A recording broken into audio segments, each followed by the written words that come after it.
Hello, everyone! Welcome back to another session of the Trial of Hearts, and a very special welcome to all of our raiders from Sif's stream. Thank you so much for stopping by. I hope you enjoy our silly little romantasy game. It's gonna be a good time.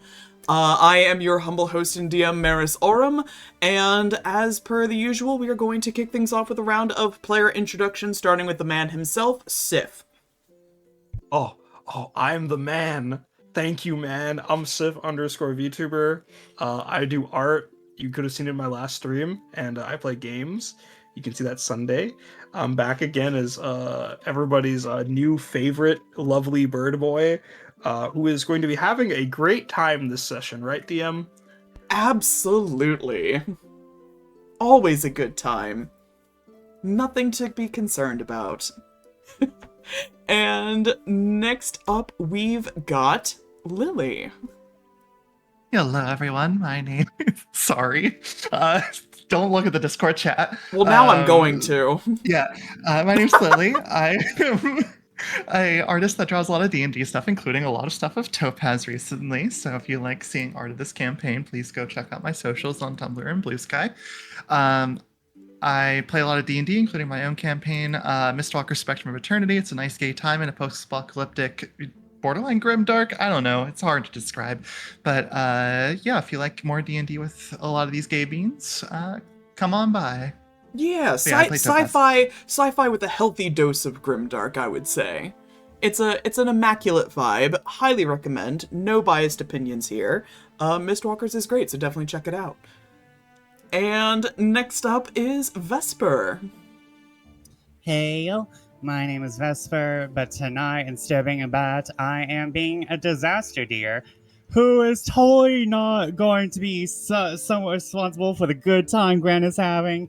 When I'm not playing a disaster deer, you can catch me over on Heroes of Heterodoxy, where I play my second bone freak, Phantoma.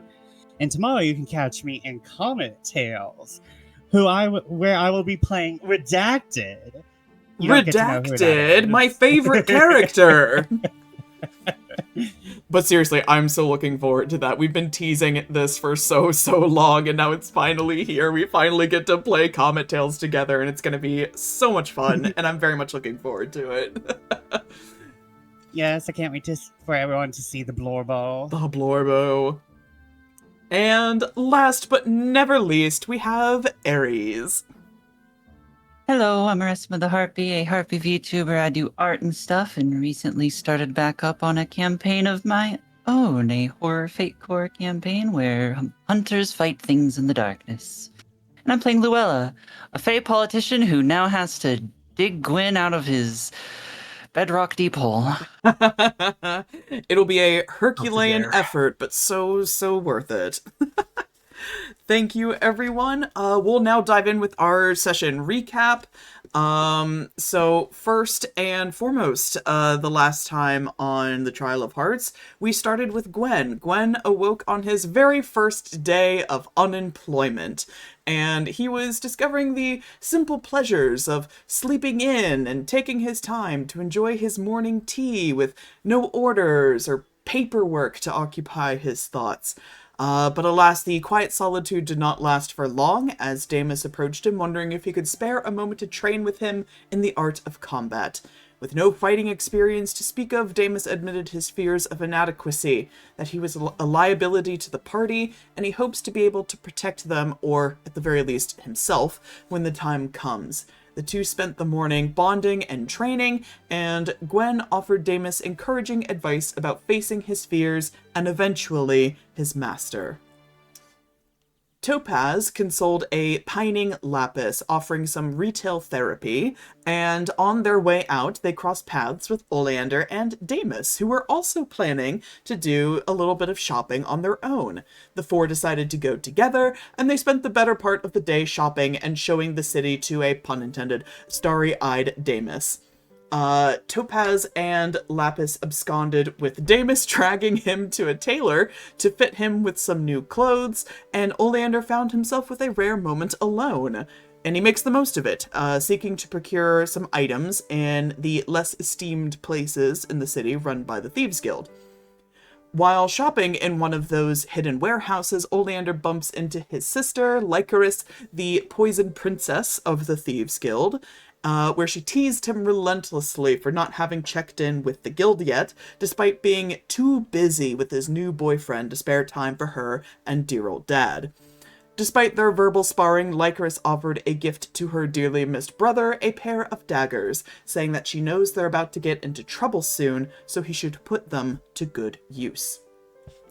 Once reunited with his friends, Oleander found a scene of Topaz and Lapis fussing over Damus at the tailor's, overwhelming and spoiling him with a makeover, drowning him in fabric swatches, and the three of them tried to encourage him to get out of his comfort zone, choosing colors and clothes that he would ordinarily never pick for himself. The Stoneheart siblings pushed their luck by trying to get Damus to pierce his ears, which led to a rather educational conversation on queer lingo. And the day's leisurely activities continue, with Gwyn, Topaz, and a disguised Essie, who ventured out together to get tickets for the upcoming theater performance for themselves, as well as a few to spare for Lapis and Cordelia Lockhart, hoping to grant them a romantic night out. Tickets in hand, the three ventured to the Lockhart estate to deliver them to Cordelia on Lapis's behalf, and they are coldly greeted by the butler, who initially refused them entry, but they were intercepted by Ezra Lockhart, who welcomes them inside pleasantly, surprising for someone with such a negative history with Gwyn. And when presenting their gift for Cordelia, however, Ezra refused to deliver it to his sister, declaring that he has to vet potential courtiers strictly. With little attempt at subtlety and a pointed glance in Gwen's direction, he said he was determined to not let Cordelia make the same mistakes that he did. Outraged that Ezra was taking control of Cordelia's social life, Topaz directly accused him of letting his past with Gwen ruin Cordelia's chances at happiness, a jab that Ezra did not take very well.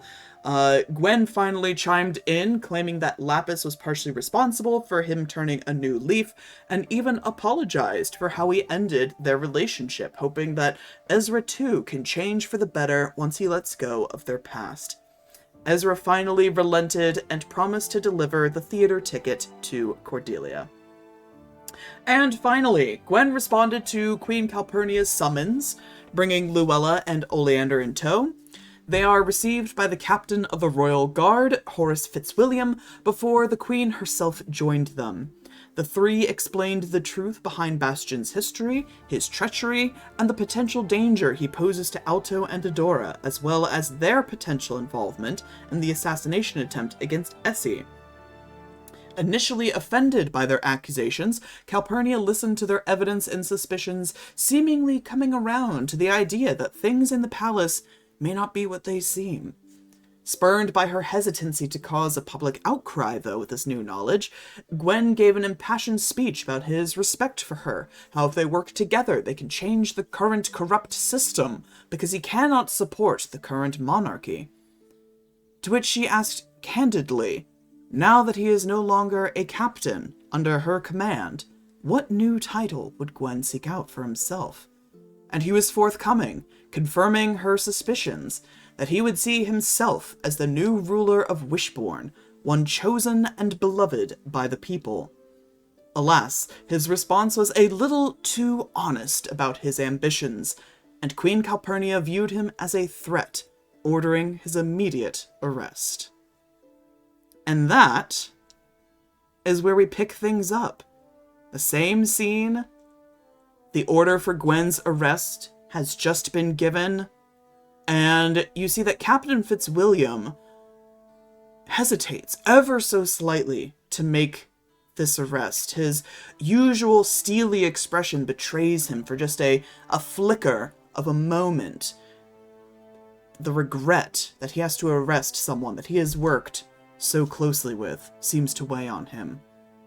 But he approaches you, Gwyn, cuffs in hand, and moves to put your arms behind your back, slap some shackles on you. Do you resist at all? Gwyn will gladly turn around and offer his arms to the manacles that Fitzwilliam wields telling him, "No hesitation, my friend. None this moment." But I know... No, finish up. I know that once our concerns come about, that should the Queen call upon me, I would be more than happy to still fight to ensure the safety of our kingdom and our children.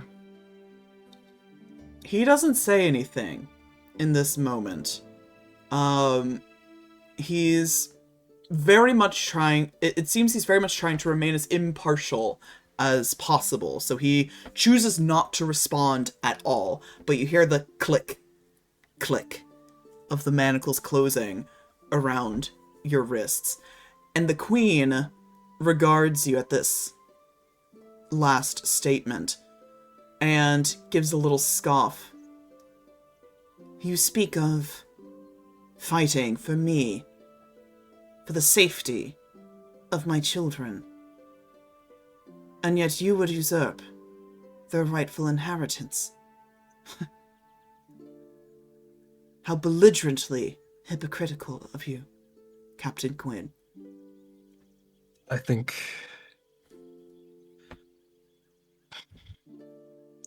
I fear anything I say now would only serve to further offend you. I can't say I'm able to acknowledge or even truly understand a mother's willingness to do all for their children, but I know deep down you want what's best for them. But what's best for the kingdom, what's best for the people, and what's best for them can all be the same. I will not argue with you on the semantics over who gets what. I do not... Nope, you finished, sorry. I don't even know if a monarchy is the right way for this kingdom anymore, but I would leave it up to everyone to decide. This is the part where she sends me away. She gives another scoff. "You would leave it to the mob. Chaos. Unacceptable. I cannot." Oleander kind of steps in at this moment. He's not getting in between Gwyn and the Queen. He knows better. But what if the people won't even tolerate the monarchy? As... while we do not have proof of this yet, would the kingdom, would its people tolerate 2 entire wars that have been waged over covering a mistake, covering a lie, covering a murder? She slowly turns to look at you, Oleander. Her gaze narrowing at the bluntness, the sharpness of your words.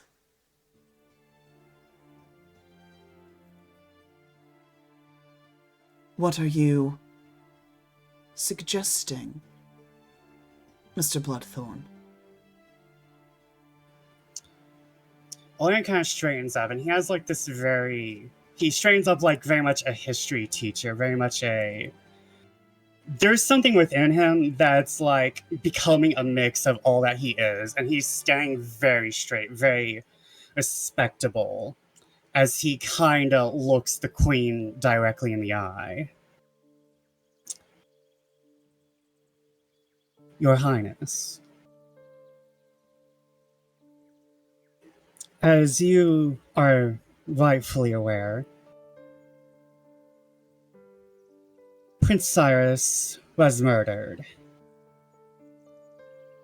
And as far as everyone is aware, he was murdered by the Children of the New Dawn. However, this fact has always been a little bit odd. Not only with me, but there have been other historians who have pointed out very weird oddities, as the Children of the New Dawn have never released a manifesto upon the death of Prince Cyrus. And speaking not only as a historian, but as the son of an assassin, why would witches go after the meeker, the one who is not the apparent heir, the one who is, while well beloved by the people, is not set to rule the throne? Why would a witch not go for Queen Isolde? Why would a witch not go for King Cornelius himself? Of course,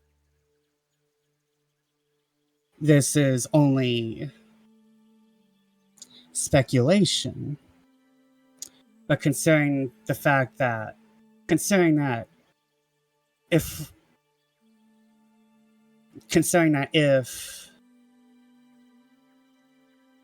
King Cornelius killed his own wife, killed two of his wives, killing his brother would not have been beyond him. And at this point, Oleander reaches into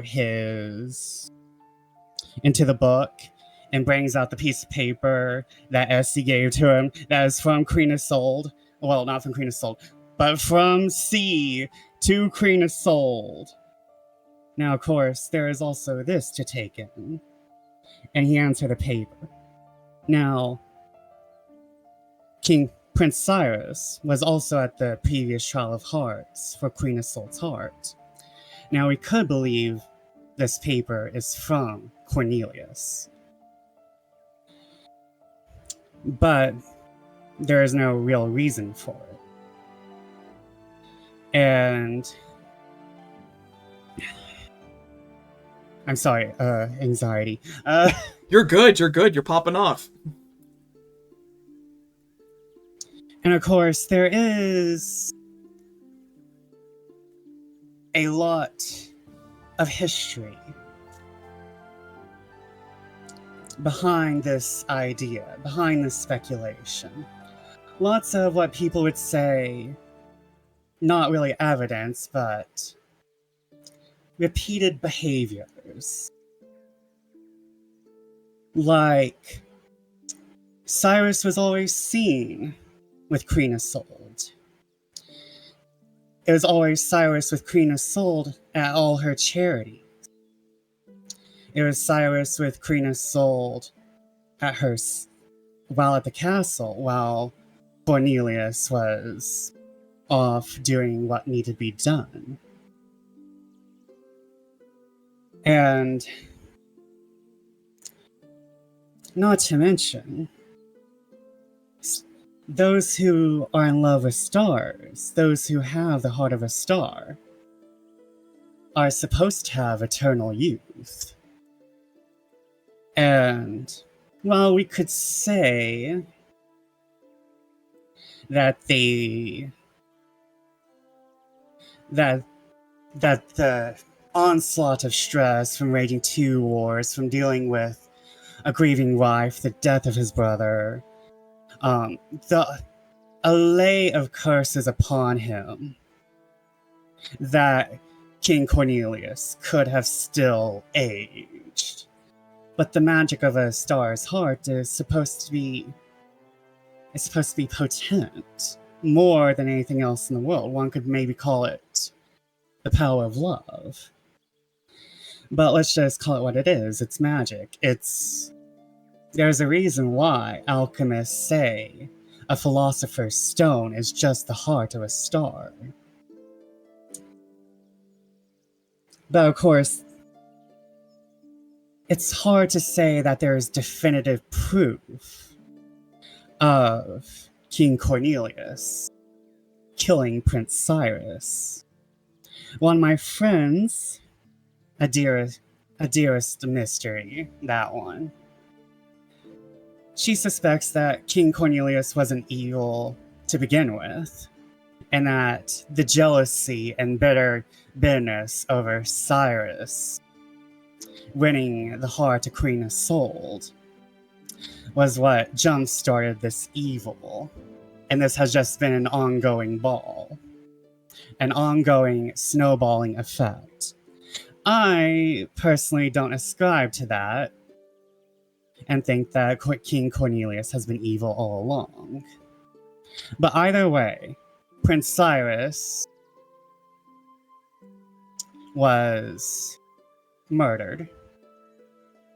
And I personally believe he was murdered by his own brother. And there just seems to be a lot of evidence to back that up. And if Prince Cyrus was murdered by his brother, and this murder was the first catalyst for the war against riches during King Cornelius's time,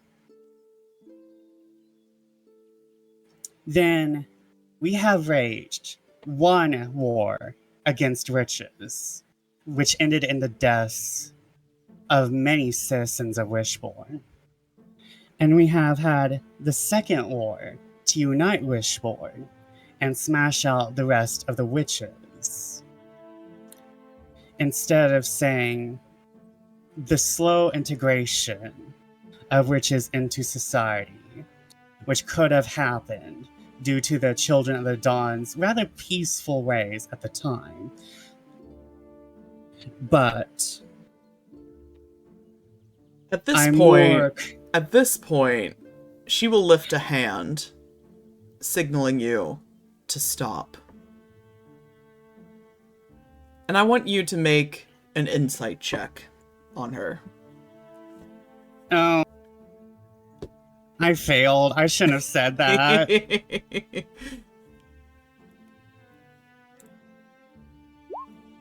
15.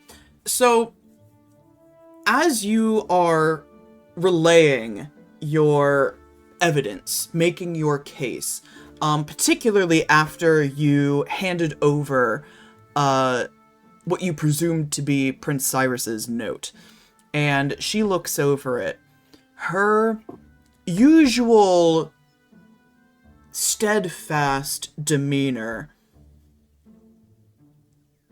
fades. It flickers for just a moment. Her face doesn't change. Her posture doesn't change. But her hand shakes just a little bit as she reads the note. And as she's listening to your hypothesizing how Cornelius was aging, and how could he be aging if he had truly won the heart of the star, her eyes finally leave the paper and flick over to you. And you get the feeling that struck a chord with her. Something clicked in her mind. And she might know a little bit more than she is letting on.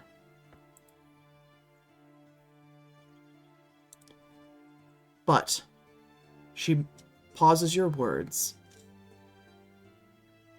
folds up the note, tucks it into the pocket of her dress, and her calm demeanor resumes. Mr. Bloodthorne, before you get carried away with yourself and say something that you too regret, I suggest we leave things as they stand. I will take the evidence that you have brought to me in consideration. I hope that you don't think I take this accusation lightly. But may I inform you of one more thing, my queen? if made brief, yes. As you know, I found some of this evidence at a dig site. The thing is, I don't know who gave me the tip.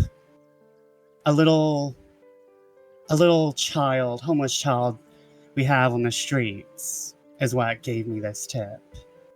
Is who gave me this tip. But I don't know who gave it to them. They said it was a man, woman, someone all cloaked.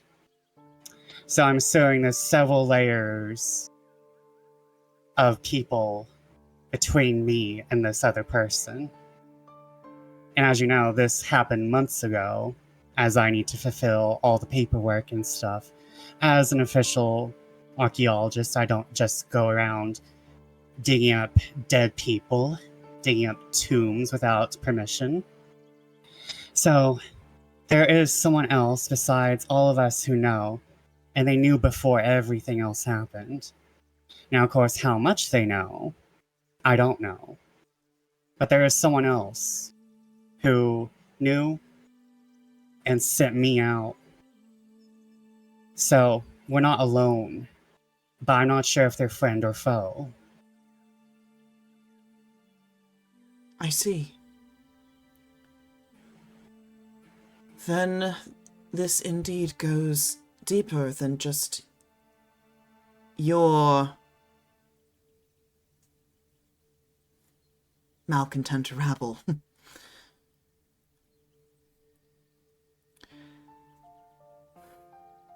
I will continue this investigation.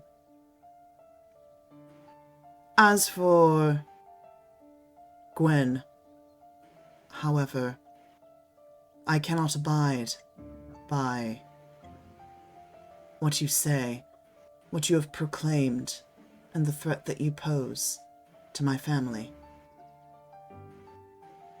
So, she gives a wave of her hand, and Gwyn, you are tugged, not roughly, but you are led with a stern grip by Captain Fitzwilliam out of the room. As Gwyn leaves, I just kind of mouth sorry in his direction. He's eyeing you and Luella like you guys know what to do. Gwyn is not blaming anybody, but he's not even blaming himself. This is gonna happen at some point or another. After Gwen's departure and the door shuts once more, Calpurnia lets the silence fester for a moment, their footsteps disappearing down the hall. And when she finally looks back to you two, Oleander and Luella, she gives a deep sigh. As for you two and the rest of your companions, I highly suggest that you remain in the capital until this is resolved. I'm sure you can understand the precautions I will need to take, particularly if further inquiries need to be made.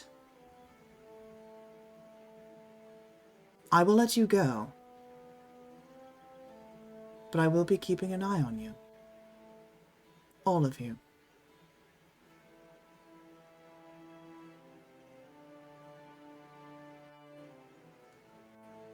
Oleander gives a slight bow. Yes, Your Majesty. Luella nods, but doesn't say anything. You are dismissed. Very quickly, Oleander gathers up everything and makes sure he has everything, except for the note, because she put that in the Victoria's Secret department. She did. It's in her dress now.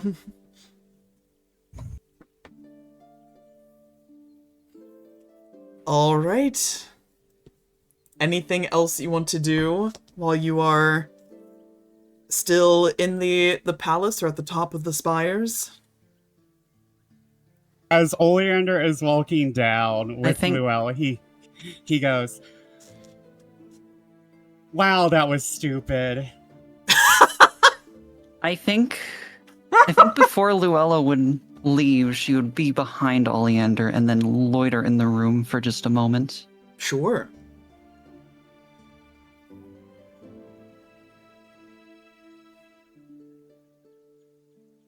Your Majesty. Miss Stalwix.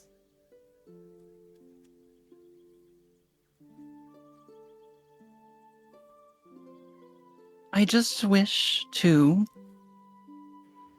speak as a fellow mother for a moment and say that even if our evidence is not concrete, there is still an amount that is mounting towards the father of your children being a threat to their safety in order to keep power.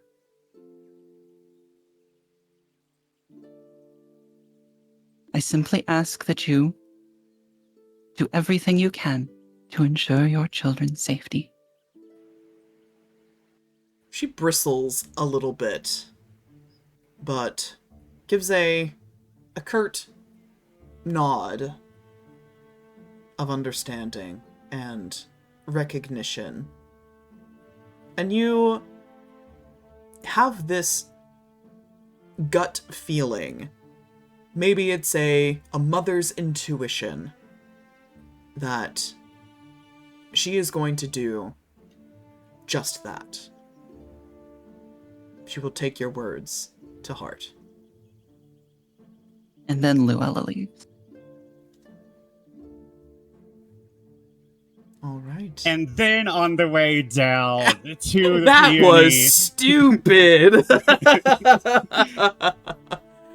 we're all gonna die, Luella. Vesper, I Honestly, would like that went... I would like to give you, Vesper, a narrative token for your long but effectual evidence and historical monologue. Oh, thank you. You are so welcome. A tag and a token. Yay, I can use those. Mm-hmm. I was actually gonna use my tag, but you didn't make me use it. You didn't make me roll. So Can I hop in? Also, Yeah, what's up? Oh, go ahead, Ares. I was going to ask if I could monologue token the queen. That's what I was going to do. Oh, okay. So, If you were gonna do that as well, Lily, you chimed in first, so I will use your monologue token. So Ares, you can hold on to yours. In this moment, as you can probably imagine and appreciate, the Queen's mind is just this tumultuous whirlpool of emotion and information and conflicting feelings and puzzle pieces trying to align. And she doesn't want to believe these horrific things that you have brought before her. Her gut instinct tells her that she shouldn't believe these things. This is a ploy, a means to undermine the crown, to shatter her husband's and her family's stability, their standing with the people, with Wishborn. But there are just a few things that add up a little too well. Some things that she just can't ignore anymore.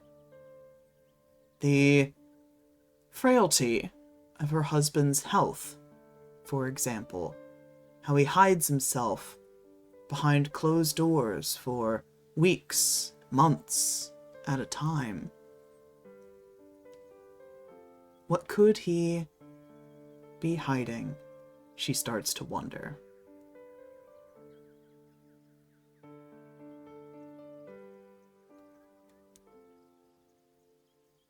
Those are her thoughts. Tasty.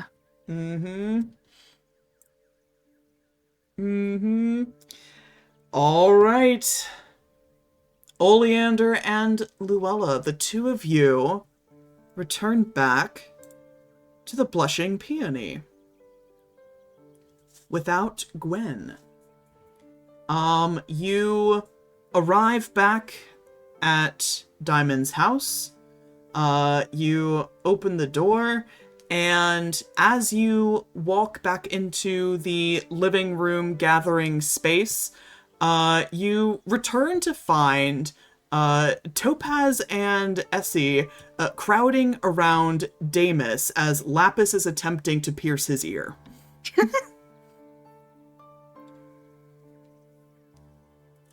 Are we interrupting something? Torture, it seems. Lapis, with the needle in hand, looks up at you, and poor Damus is like white-knuckling the chair arms, and notices that you've arrived, and goes, "Oh, thank goodness, you've returned. I'm so glad that you're back. All right. Lapis, I'm so sorry. I think we have to do this another day." And he hops up out of the chair. Essie, however, stands straighter as the fun of torturing Damus has now reached its end, and regards both the pair of you, your solemn expressions, and quickly notices you're one man down. Where is Sir Gwyn? Warming the dungeons, I would think, at this moment. Excuse me? Sir Gwyn seemed fit to voice his ambitions directly to one of the rulers of this land. Essie's face scrunches, and he just inhales and exhales. Pray tell. Our dear Icarus flew a little too close to the sun. Yes, pray tell, which ruler did he seem fit to divulge this information to? The Queen. Fortunately, the Queen. Small mercies, then. None of us are to be leaving the capital, and we will all be under watch. But she seemed ultimately receptive to what we had to say. Quite receptive, actually. There seems to be more going on that she's finally realizing. Receptive? We've effectively been placed under house arrest. And yet Gwyn is not sent to the guillotine. Yet, that we Frankly, know I would of. count that a victory. I mean, it's not a risk we had to take. Don't ask me. I was not expecting this today. And you can see Oleander is rubbing the base of his horns and his antlers. I fear that new honest streak of his is landing him quickly into trouble. I don't think you can rightly blame me for that one. I did not mean to.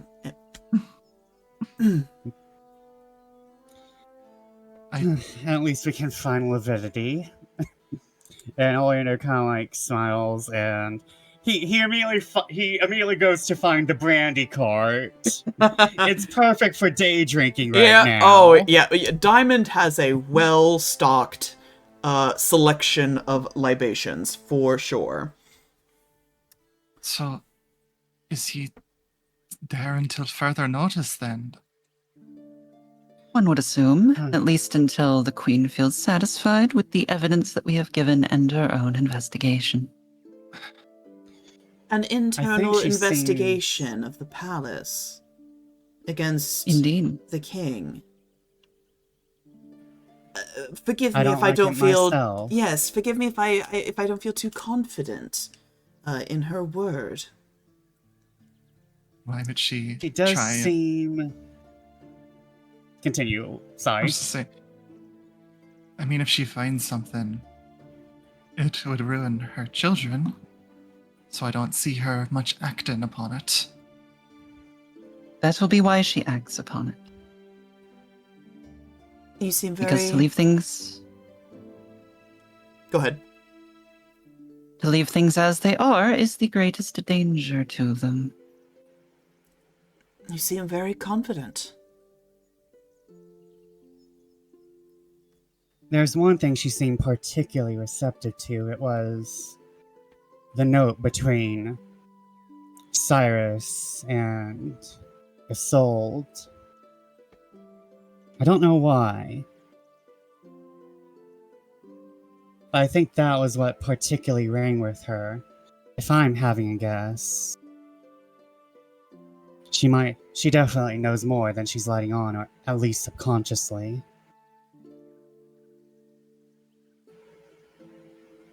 Well, our plans seem to be all too quickly unraveling. We now have the attention of the crown, at least half of it. Sir Gwyn is confined for the time being, the foreseeable future. And we will hardly be able to take a stroll across the street without some agent of the crown close by on our heels. And pardon me if my anxiety is the one talking, but the moment the king finds out Gwyn is in prison, he's going to ask the queen why. And then I don't think it will take very long to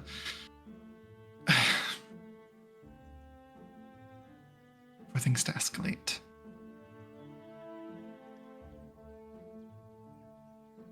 Well, if things are to go that way, we did already choose a path that was sort of a thing where if we fail, it all goes up in flames regardless.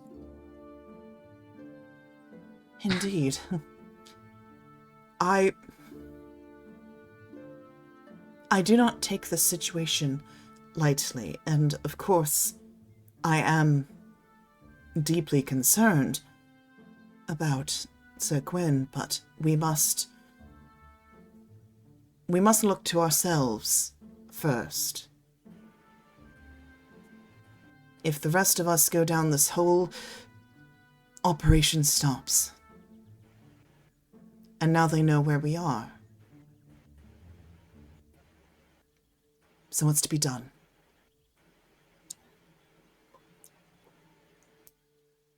We can still be within the city. There's plenty of underground roads, routes. Don't even need to go out the main gates to escape the city, but we don't want to do that right now. But if we need to move quietly, so to say, within the city, we can probably do that.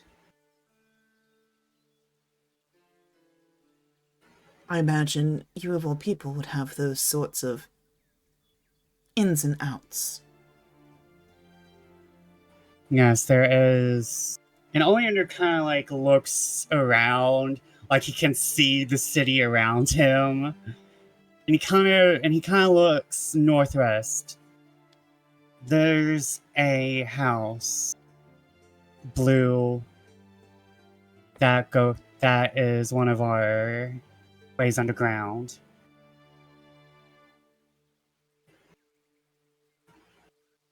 Just around here. There's a few more, but that's the closest, if I remember correctly.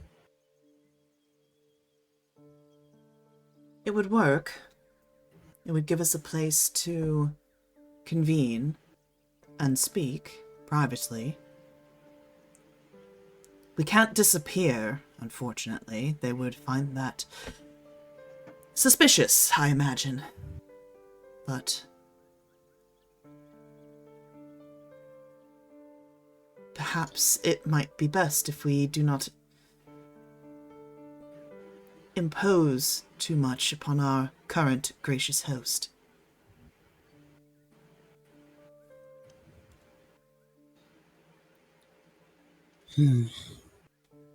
It's true, we might need to split up, but what is our next point of attack?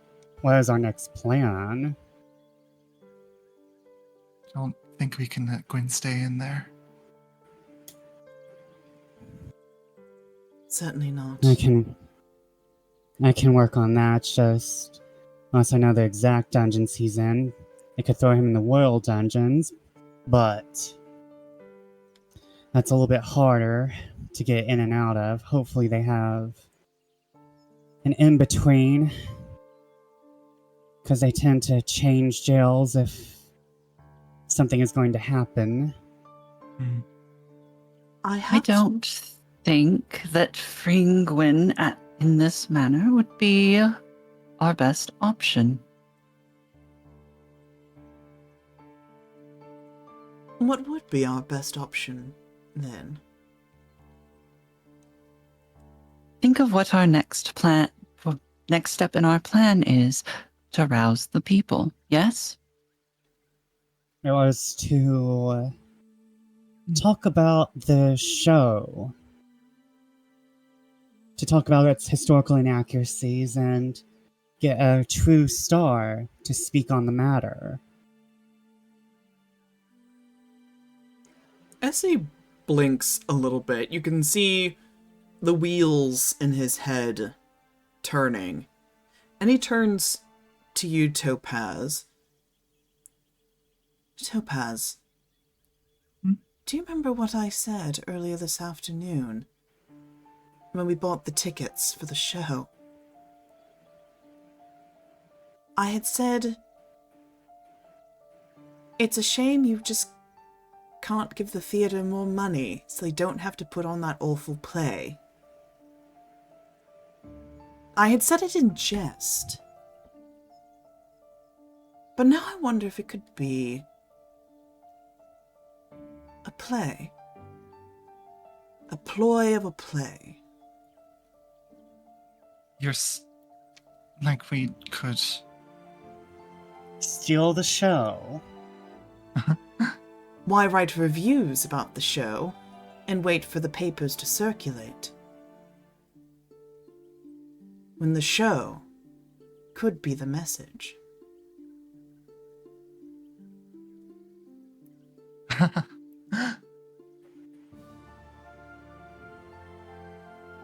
It'd certainly get the ideas out and into the world.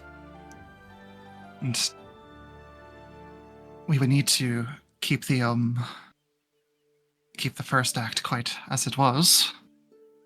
In case the king is there, we don't want to upset him right out the gate. But then if it goes into the second act and we start to expose it, then it would look bad for him to shut it down if he does shut it down. Well, there's no guarantee that the king will be present. In fact, it'd probably be better if he wasn't. I'm just thinking of potential situations, I suppose. Well, if his health makes Be a good if miraculous he- recovery and he shows up, we may have a interesting evening on our hands. How poorly is he doing? I suppose I don't exactly know. Would Each I of answer that? you- Do I know? Each of you roll me a history check. Except for Gwyn, because Oh, you're not here, good. sorry. Good, I have 11 in Spirit. that. a casual 29. Good grief. You've heard some I juicy know rumors. he has cancer and where it is. He's I got know super where the cancer. cells are. That's the key. We kill the king, we get the cure for super cancer. Kids are saved. Oh, the kids are saved! And your 4 history and spirit. Thank you, Gwyn. Always. So we've got a 15, a 29, and a 16. So, Luella and Topaz, Oleander. Oleander. Yeah. Who got the 29? Me. No.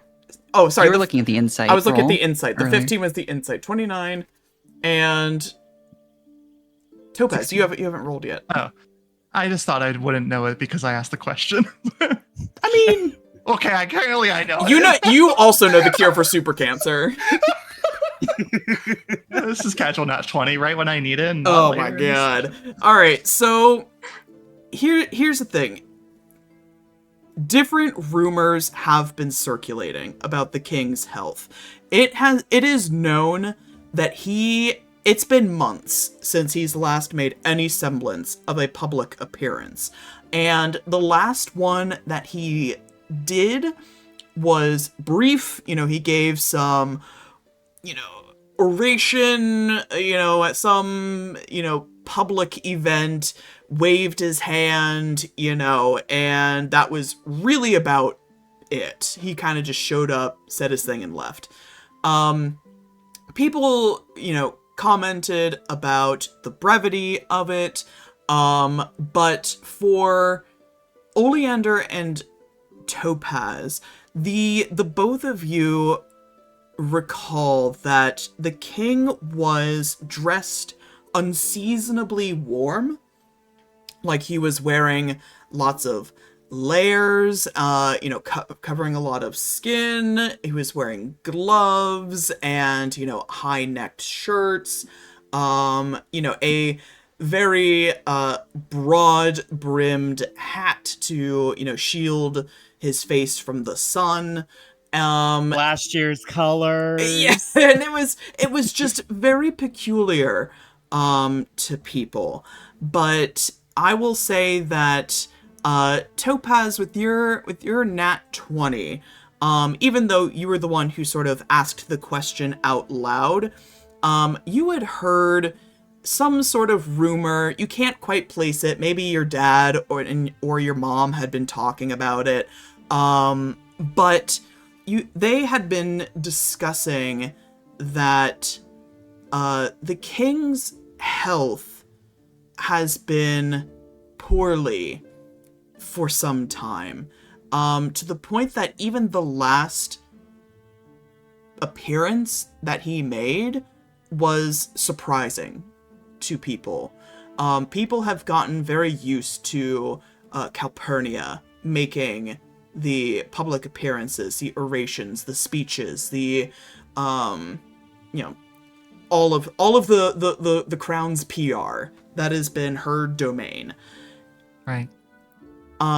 So it is kind of regarded by many that some people even think Bastion's not gone. He does not have long left. Some people are even speculating. I see. But you had no real way to confirm that. But now that kind of maybe starts to ring a little true in your mind. Our man is running out of his starterade. Starterade. But I think just thinking through all this, Topaz just like, but then, oh goodness, there's a lot to do for that. And We if need you a wish right to to risk play. it all to save your lovebird, the people do rather love a tale of conspiracy and a martyred hero imprisoned for simply trying to do the right thing. Topaz blushes a little bit, but like, oh, then I am. Oh goodness, there's a lot to do. Need to convince the theater. You need to write the play. You need to work on some sets and costumes and... I imagine most of those would be available already, darling Topaz, at the theater. Right. I think the play adjustments. Well, we have someone who is rather good at writing such stories. No, I've got a good idea for it. It's just going to take some time. I've read the previous version before. Dreadful, dreadful piece of romance, if you ask me, but... I imagine this is something you could also enlist Diamond's help in as well. I think she'd do very well at it, especially considering it. The nature of the story is quite gothic romance and at its heart. Pardon my pun, but... Although this does cross, if we go with that sort of story, does cross the line into potentially inciting a rebellion. Yeah. Well, with Gwen's life now hanging in the balance, I don't think we can very well rely on half measures anymore. I certainly don't think fading back into the dark is going to help our case at all.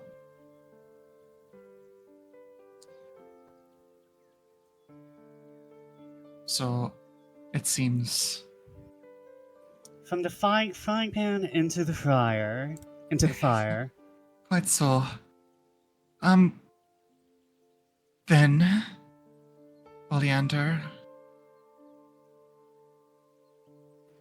I don't... You may want to look into more about how to get him out, so we can be there for that. I'm already thinking on it, and you can always see, like, you can definitely see there's, like, stuff going on in the brain. There's, like, the mathematics floating about. I don't think we will need to get him out if we do this path. You think that they'll just change their mind? Let him go? Seems strangely optimistic of you, Miss Stalwix. Well, if we do it correctly, there will be potential for significant public outcry. People love... And when you have someone imprisoned who the people see as essentially the people's hero, if we do it right. I still have my work cut out for me then. I have to go butter up Rook. Yes, we will have to alter the public's perception of him from misguided rake to hero of the people.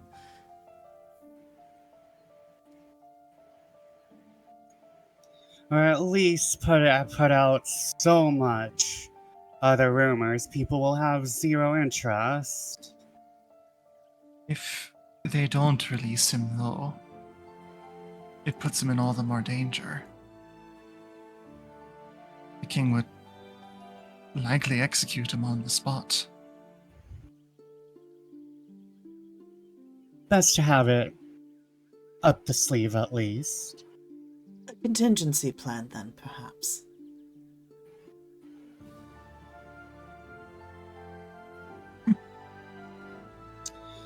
I mean, you know you're a thieves.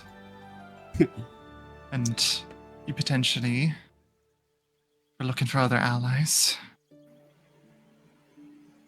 Wild could be helpful.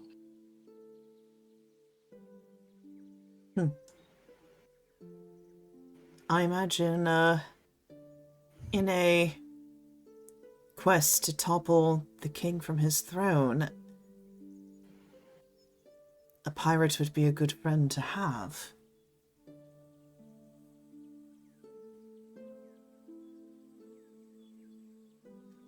I think I can see about contacting him. At least, I think he'd be along just for the fun of it.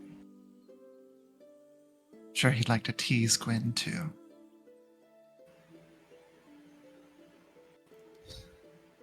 You can definitely see Oleander is bringing out the notepad.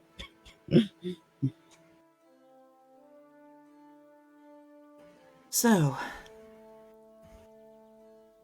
once we have confirmation from you, Oleander, that we are free to relocate to one of your guild houses, I suggest we move as soon as possible.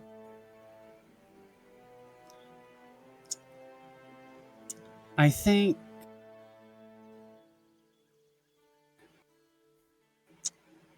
Essie, I know we have been very down low about this, but I think if I'm endangering my guild, I think they at least deserve to have an idea of what's going on, especially since we're about to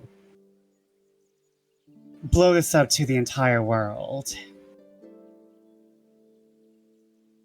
So, I don't have to tell them anything, I just am asking your permission. Because I am technically endangering my family in this. Essie kind of blinks at that, as though, frankly, that is something he had not considered. And kind of averts his eyes for a bit, looking away sheepishly, that he was effectively putting your family at risk with very little thought, and you called him out on it, and he nods and says, of course, I think anyone that you deem trustworthy and reliable ought to know the truth.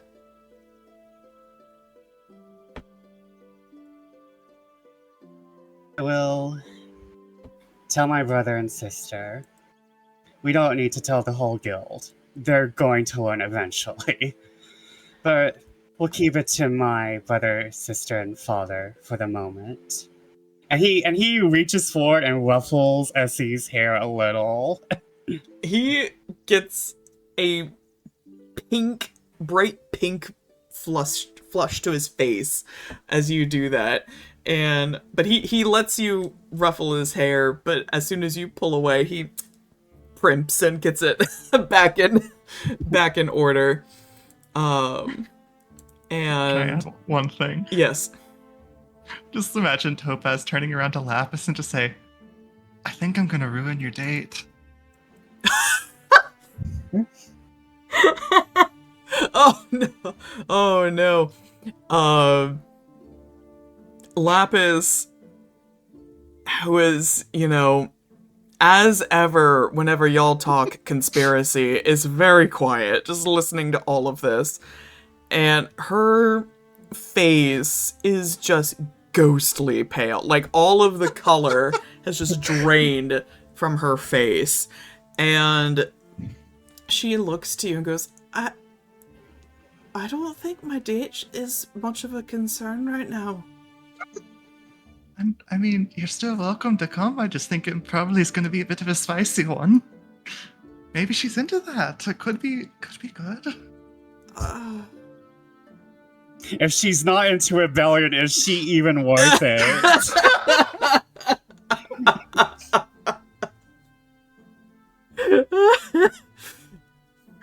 Oh, poor Lapis. She just wanted to go on a date with her girlfriend.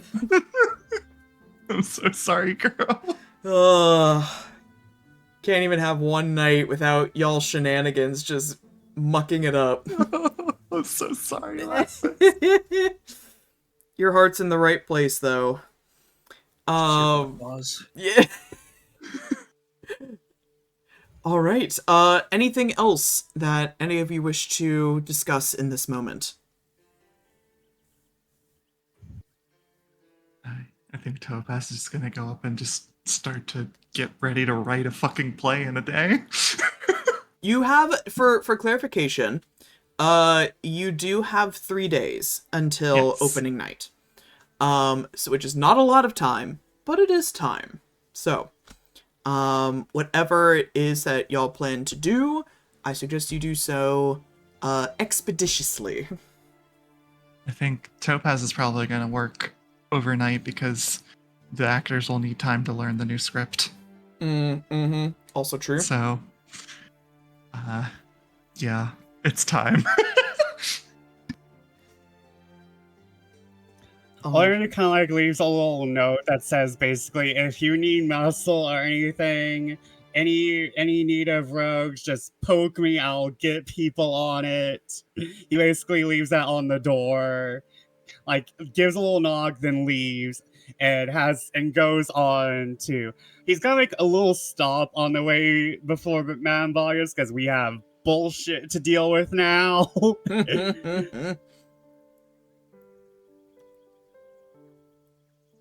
Okay. Topaz, as you start to get to work, you isolate yourself in your attic room and you pour over your memories of this play, this production, and you get to work writing. The words start, flowing out of your pen onto paper. The first, hour or so is very smooth going. But as you're writing this play and you start thinking about what it's going to be like to talk to the actors, if you can talk to the actors, to even get into, the theater and overthrow this production, you start to wonder, how are you going to convince the theater troupe?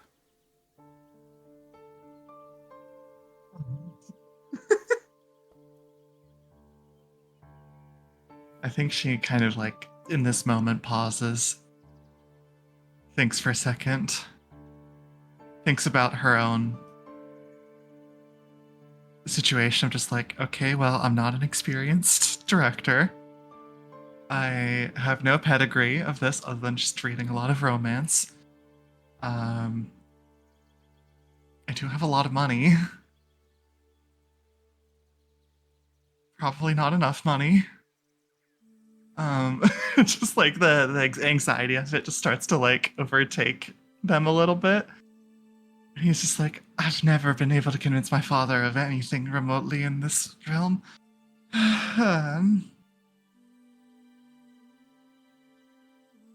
She thinks for a bit and thinks back to the lessons of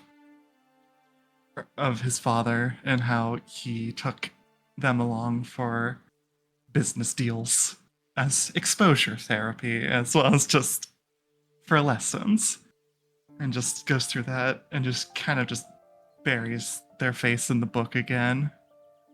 This is not gonna go well.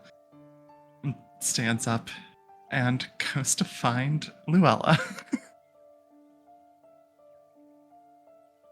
Luella, what are you up to in this immediate moment after y'all separated, after your scheming session? What have you been up to for the past couple hours? I think at the point that Topaz finds Luella, Luella is having a much needed smoke break and using her pipe to make little owls that fly around in circles before poofing into smoke. Cute.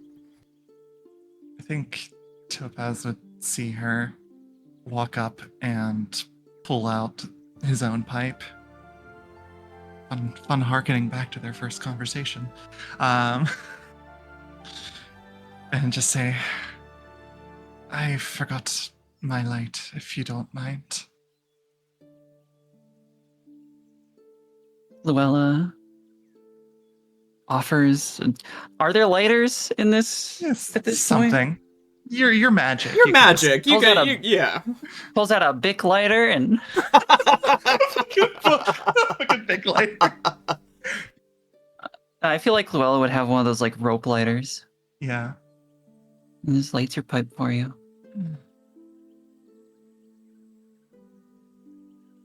It's been an hour and I'm feeling in over my head a little bit here. as one would expect of such events going on. So why do you seek me out once again? Am I gaining another favor owed? Very likely, I would imagine. My plan was to ask essentially for advice. So that counts as a favor? At least one. I imagine there might be more than one by the time we're through with this. We'll see how much you ask. If it ends up being over 10, I wouldn't be surprised. I am sitting in my room, writing this play, and the thought of having to likely take out a loan to finance it, and as well, even more convincing to be done with the theatre troupe itself. I'm not very good with my words. And frankly, this whole operation comes down to me being good with my words. So, I thought about the one person that always manages to stay cool no matter what the situation may be. And here I am.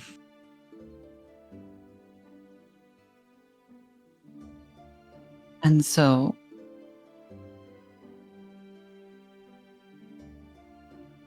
How do you do it? How do you manage to stay so cool, calm, and collected in spite of terrors and danger at every turn?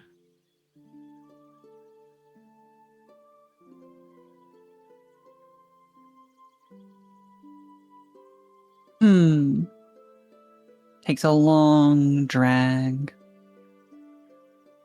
Puffs out some smoke. This time, a fearsome dragon that I feel, just to get the feeling across, makes a U-turn away from Luella and flies directly at Topaz.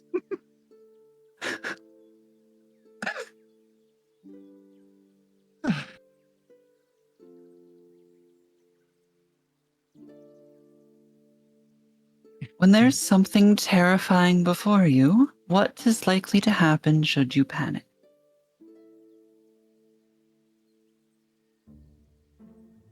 It goes worse, I'm sure. Not thinking straight and all.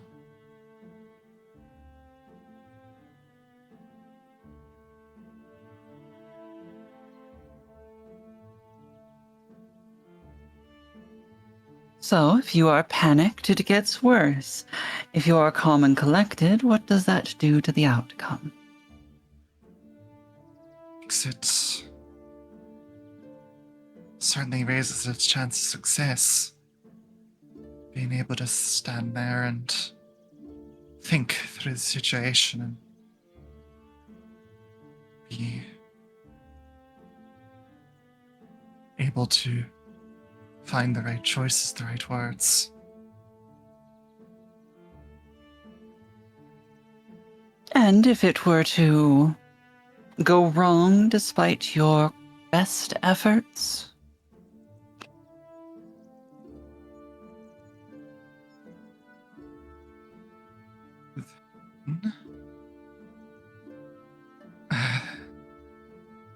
I must admit my mind went to some more anxious thoughts about how everyone potentially be put in more danger than they already are and be more implicit in treason, and every one of us will be thrown in jail and potentially executed. So I think that's where my holdup is in a way.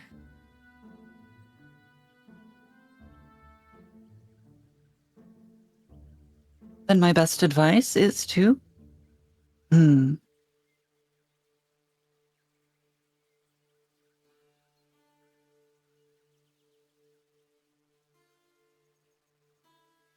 perhaps my views aren't going to be particularly compatible to yours. But it may help you, at least in the short term, if you can manage to see it in the way I do. You're going to give it your level best, anxious or not, and if it goes well, then there was nothing to worry about to begin with, and if it goes poorly, then, well, Topaz, it was fucked from the start, and there was no reason to worry anyway. He gives a hearty chuckle. Is that truly how you view these sorts of things?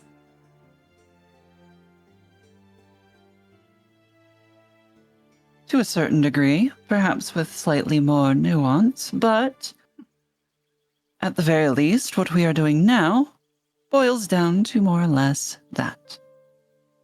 Hmm. We already started. We best see it through, do our best, and if we fail, we were doomed to fail from the start. In a way, it's fated, I suppose.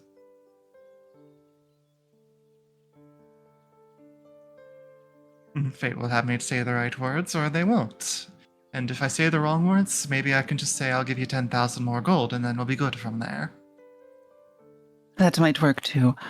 Money paves a lot of roads that words cannot. Beginning to see where my father gets it a bit. Well, relying on that too much can also cause its own problems. After all, I'm sure you have plenty of problems with your father that money could not solve, and yet a few words would do wonders. He pauses there for a moment, just thinks. Yeah, I am. I wonder if this will be enough.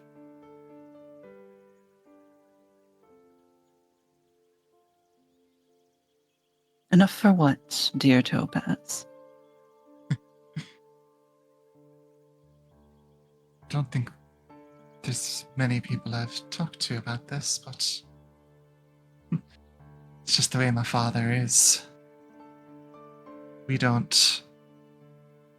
He's got an exorbitant amount of wealth, yes. But in a way, he has us fight for it, or rather, prove we're worthy of it. I've been illy spending the last few years of my life coming up with pitches to him. Trying to come up with business ventures that he deems smart enough, well thought out enough, and lucrative enough to warrant his investment in us.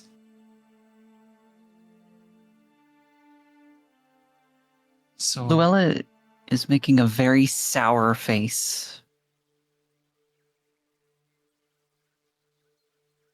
and every time I've given a pitch, it's been met with a no. And I mean, I suppose it makes sense considering the fact that I don't think I think these things through very much. Not very good at thinking things through very much. So, I don't know. Just want to be good enough, I suppose, for once. Well, might I say that at the very moment, you seem to, if anything, be overthinking things through too much.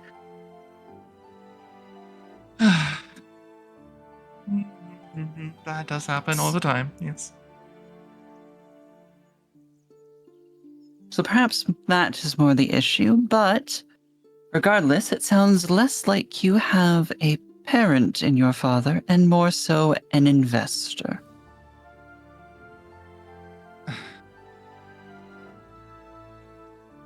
I think he has his own ways. Showing he cares, I just kind of wish it was a bit more the other.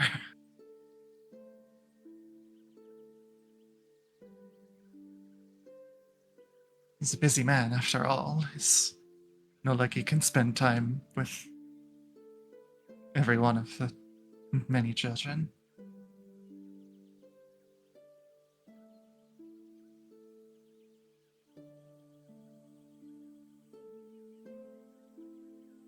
Luella looking even more sour, more grumpy.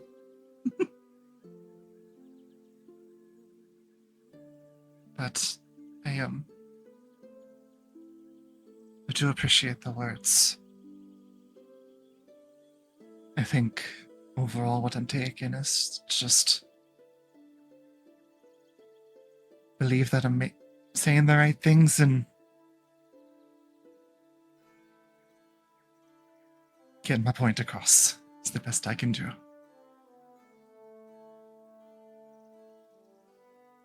I think I will give you a bit of free advice in regards to that in particular.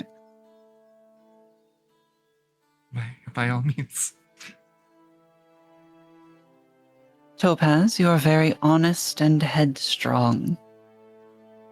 I am. Some people, especially those of similar demeanor, tend not to be receptive to that kind of approach.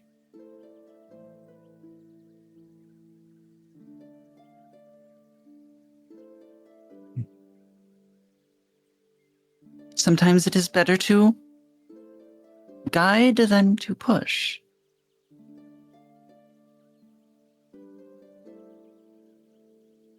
I think I understand.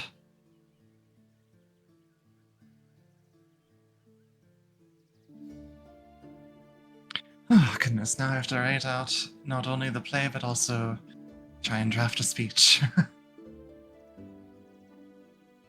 Better to be over-prepared, though, I suppose. Use the resources available to you. It will make it easier. Right. You're right. Thank you. You are ever welcome. How many favors is that? Well, I stopped keeping track at the point where I needed to put the livelihood of my family on the line, so I think I'll stick with a great many at the moment. Oh, so comforting.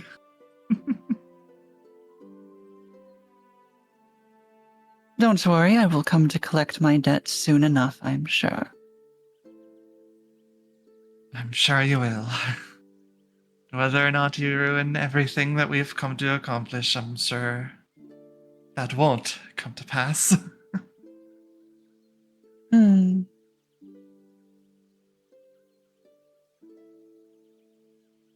do anything if you asked me to. No favor needed.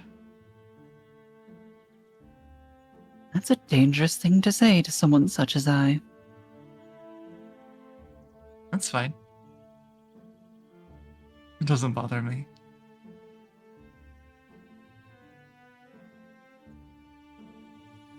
We'll see if you come to regret that later. If I do, then it was fucked from the start. Ah, you are getting it quickly.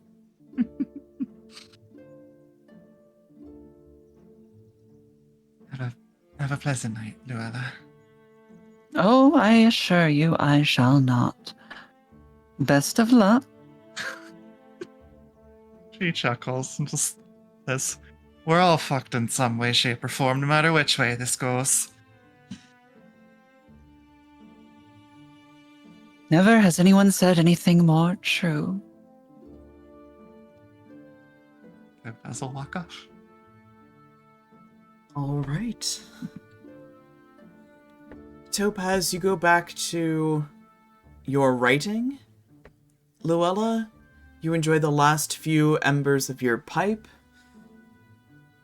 The camera now pans to Oleander. You have an appointment to keep. Yep. The Oleander is not going to be visible on the normal pathway. He's like, alright, I gotta get into rogue mode. Quickly, quietly, immediately. Now, And is do you wish to go alone? Hmm. Actually, you know what? Since I do need to make a stop, and and honestly, like out of character, I feel so bad that we don't really have Davis doing something right now. And also, I just gotta have my little Velcro boyfriend with me at all times. Damus will go wherever you guide him. So yeah, if you want to bring Damus along, you can certainly do so. He would be given the revelations of the day. He frankly seems relieved that you asked him to come with you, just because he feels a lot more comfortable being in close proximity to you. And like before I guess she doesn't immediately have eyes on us, that'd be silly. But not to mention having eyes on me is probably even worse since like there's eyes on the eyes. Right. So like before anything happens, before they go to Madame Babia's, Oleander kind of takes this deep look into Damus's eyes as they exit the blushing peony. And he gives this very light smile. Do you want to fully meet my brother and sister? I mean, someday, yes.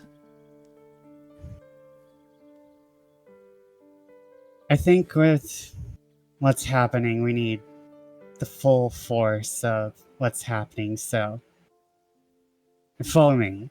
And he kind of takes Damus's hand and goes to the probably shouldn't go to the closest one, but should probably like make a little walkabout to like another one. Like the closest one is more for like immediate departures only.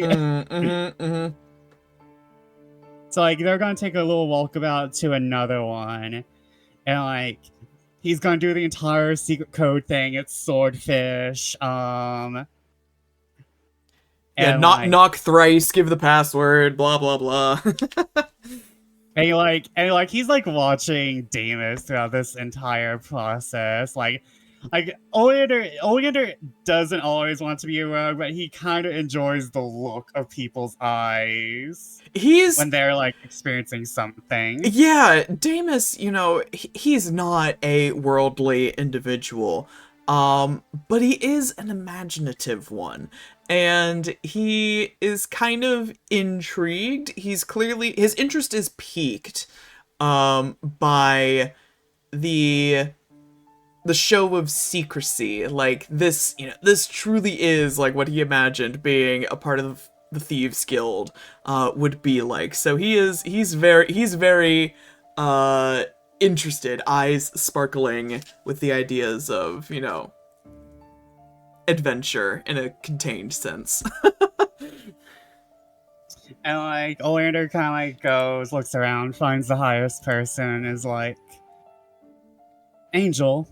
And what I imagine Angel is that they're like just the fucking opposite of Angel. Oh, Angel's a big dude. Like, Angel's a big guy.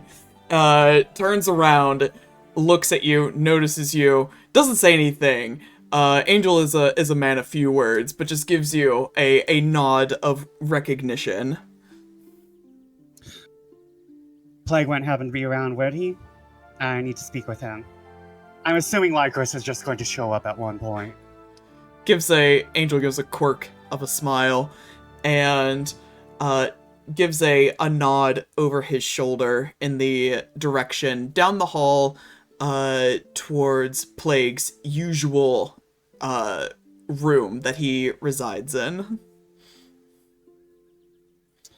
Oleander kind of grabs Damus and kind of like goes down the hallway and like does like the little knock on the outside of the door before peeking in. Actually, you know what? He's not gonna knock. He's going to be the annoying little brother and just peek in. just open the door. You open the door, and Plague is sitting in his armchair, looking very casual. You know, the last time that you saw him, leaving Hollow Light and at White Blossom Grove, he was still very much done up in his typical roguish gear. You know, the black leather, the leather armor, his hood up, the painted horns, but he looks very kind of weirdly at home and like comfortable. He's in his casual attire. The paint has chipped away and he clearly hasn't reapplied it in some time. He's got his boots are off. He looks very, comfortable, but as soon as you open the door, he is on his feet, like knife drawn, like ready to shank a bitch. And then he sees it's you and just Oleander.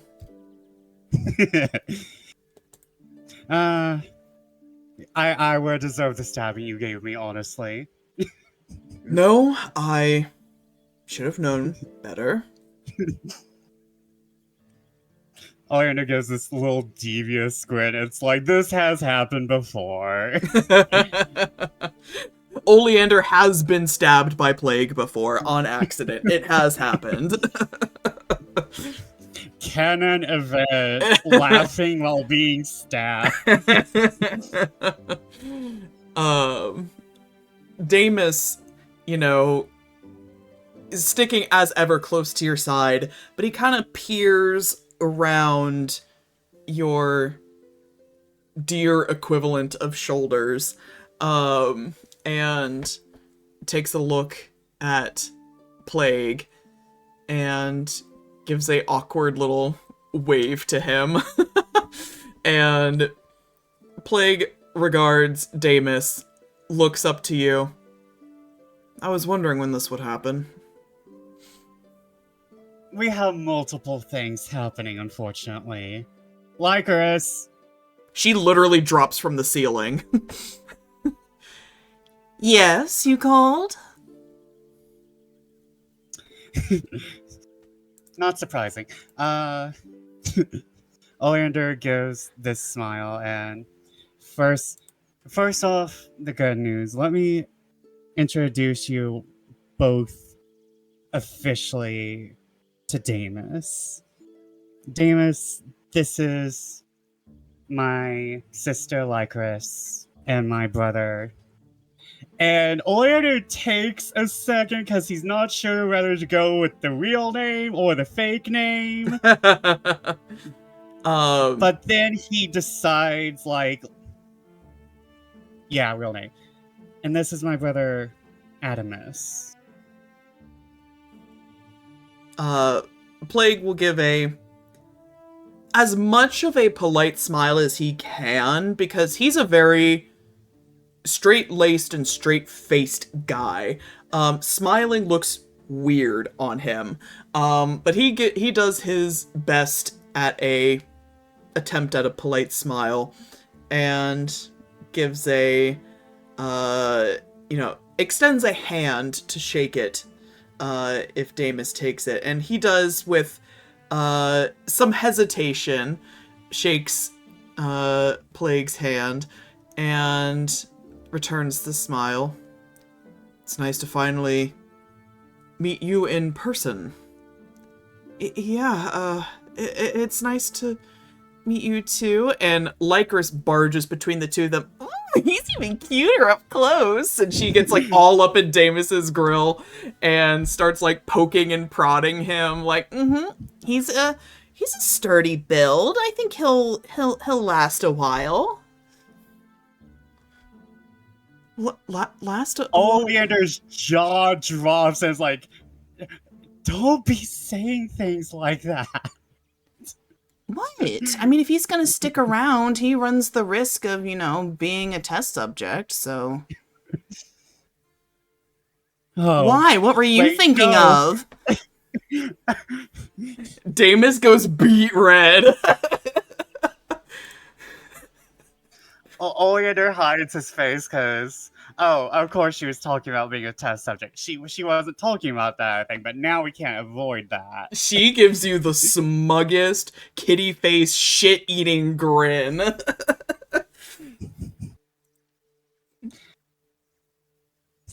So, that's the good news, and Oleander, seeing that Davis has entered the room, it immediately closes the door. Now we have other news. I assume there was bad news. You wouldn't have come here in person if there wasn't bad news. You know me too well. Oleander sighs, kind of like, sits. It's kind of like a mixture of a flump and a sit, and A deer sploot. Yeah. So, it's about time I explain everything that's been happening. And kind of like, motions for everyone to sit down, because this might take a bit. So, back at the estate, y'all know I got into something and now it's finally time for me to actually talk about it.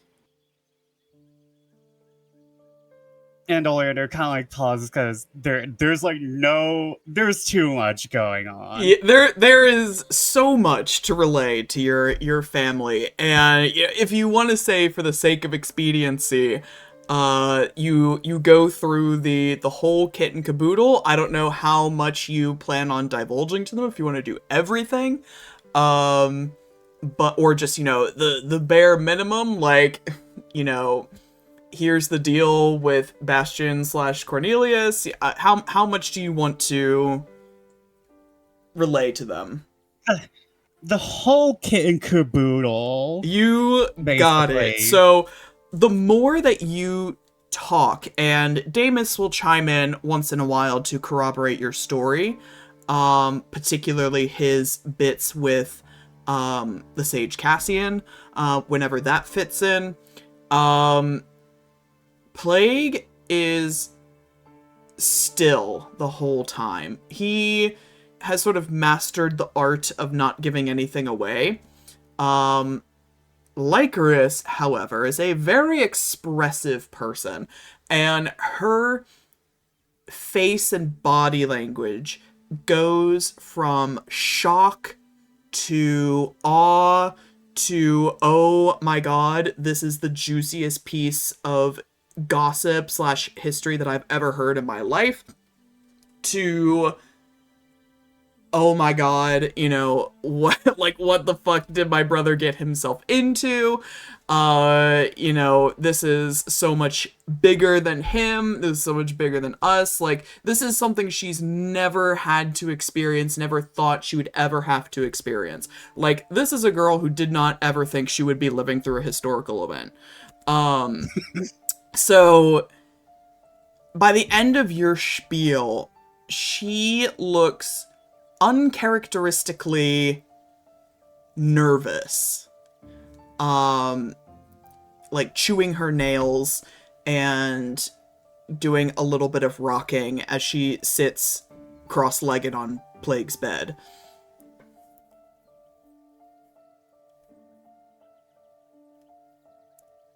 Well, It sounds like there's much to do then. Yes, and unfortunately we just got the Queen involved, and not my fault, by the way. I take no blame for that one. So the You can crown see Oleander So the crown is rubbing his knows. horns. Just the Queen, and she seems, I don't want to say on our side, but there's a reason why we didn't leave with Gwen. if you have read your reports already. All we knew was someone of high standing had been arrested today. To think that it was Sir Gwyn. He shakes his head. This changes things considerably. I know that Dad's always had a uneasy but relationship, but an understanding with the crown. He's been mistrusting of them, but this is... I don't think even he could have anticipated this. Yeah, and I really wish I didn't have to tell him and stress him out more, but I got the go-ahead, and I want to tell you two first. I'm sorry for laying this all down in your laps. You don't... Oleander, you don't have to do this, you know? It's not your problem.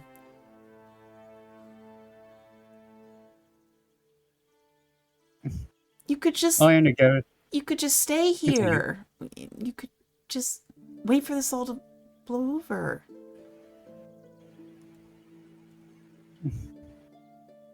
Oleander kind of gets up, trots on over, brushes her hair behind her ears, hugs her, and goes, "You know just as well as I do that I'm involved in this 100%. I wouldn't have thrown myself head first, hoof first into this trouble if I didn't want to be involved."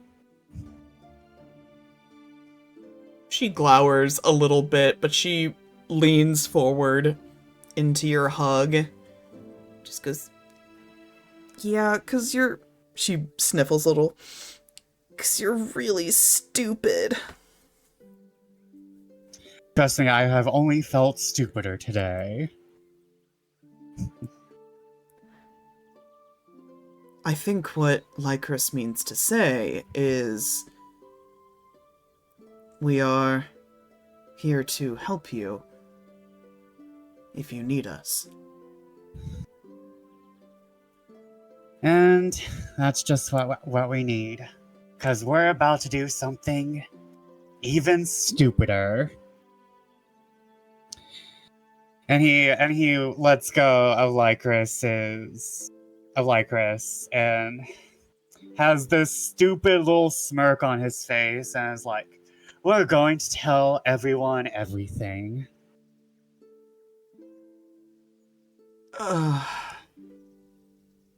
Is that wise? Not my... At this point, we're already in the fire. And y'all heard me talk about Cyrus's murder.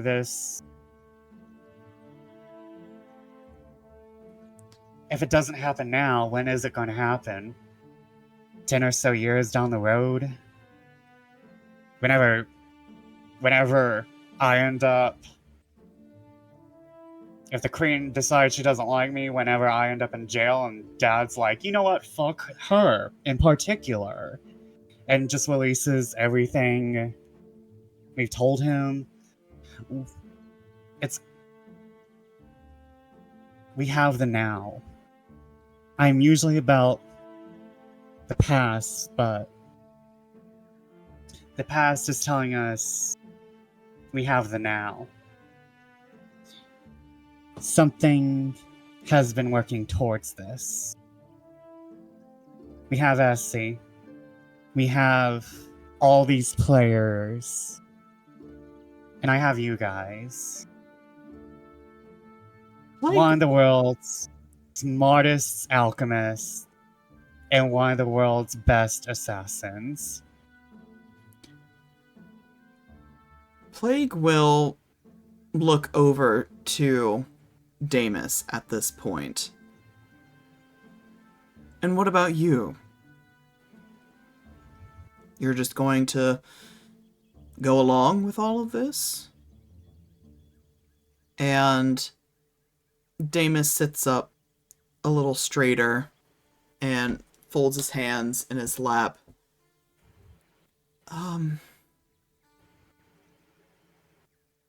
Yes. If I can help at all, I want to.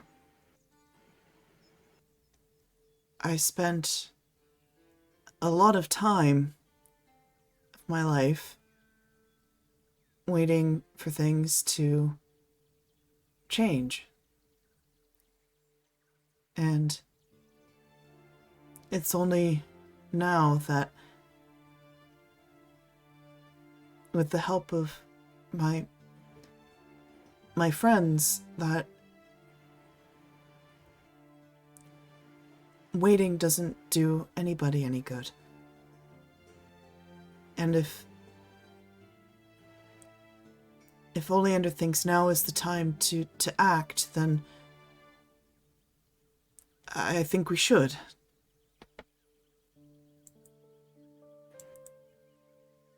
Plague gives a nod of his head.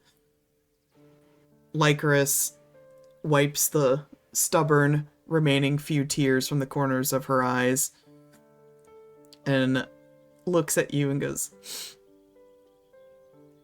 I think I like this kid.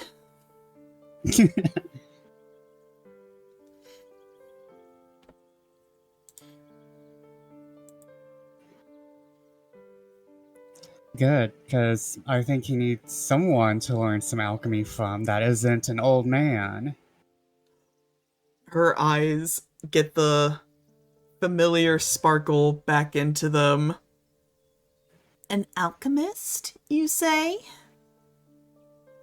Yeah, I do some alchemy. I can show you sometime. I think I'd really like that. Oleander says you're the best, after all. She kind of puffs her chest out a little bit, like, well, it's true. Oleander kind of like rolls his eyes because he knows it's just better to feed the ego at this point. But yes, anything else you would like to say to your siblings while you have them? Oleander kind of just gives an overview of what needs to happen. They need to... He's mostly going to leave it in charge of Plague in charge, because he knows good choice. his sister... Good choice. like they need to start thinking they need to start putting together how to get Gwyn out of jail, just in case the queen isn't being a good person. Start plotting, methods of getting into the castle. Yep. And he does give a slight talk that maybe they need to get a hold of Lyle just in case they need to just zoom out of here. Okay. And also, he kind of turns to Damus and is like, now I still have something to do. Do you want to stay here with Lycoris and do some alchemy, or do you want to go with me? Oh,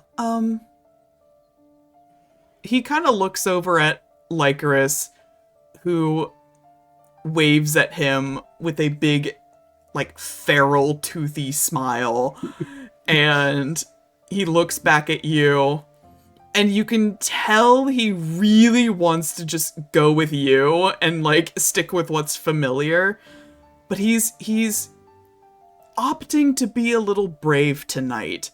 And so he says, I think, I might try staying and talking with Lycoris. I get the distinct feeling she might be really interested in my particular style of alchemy. I'll try not to let her bloodlet me too much, because I know I still need to get home. but I'll find you back home. Don't worry.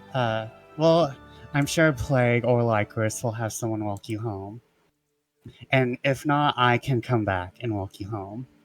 Okay. And he leans over and like gives him a little kiss on the forehead. Your Lycris go, ew, gross. Please don't damage him too much. Only a little.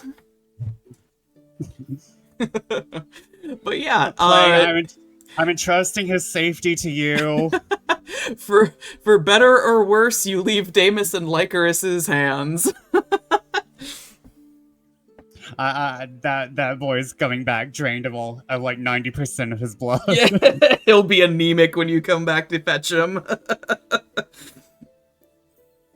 But yes, so you head out of the Thieves Guild house, and you make your way over to you're gonna go to Madame Babya's. But before we do that, I'm going to skip around in events for a little bit, just so that way I don't have an Oleander hour for a moment. But No worries.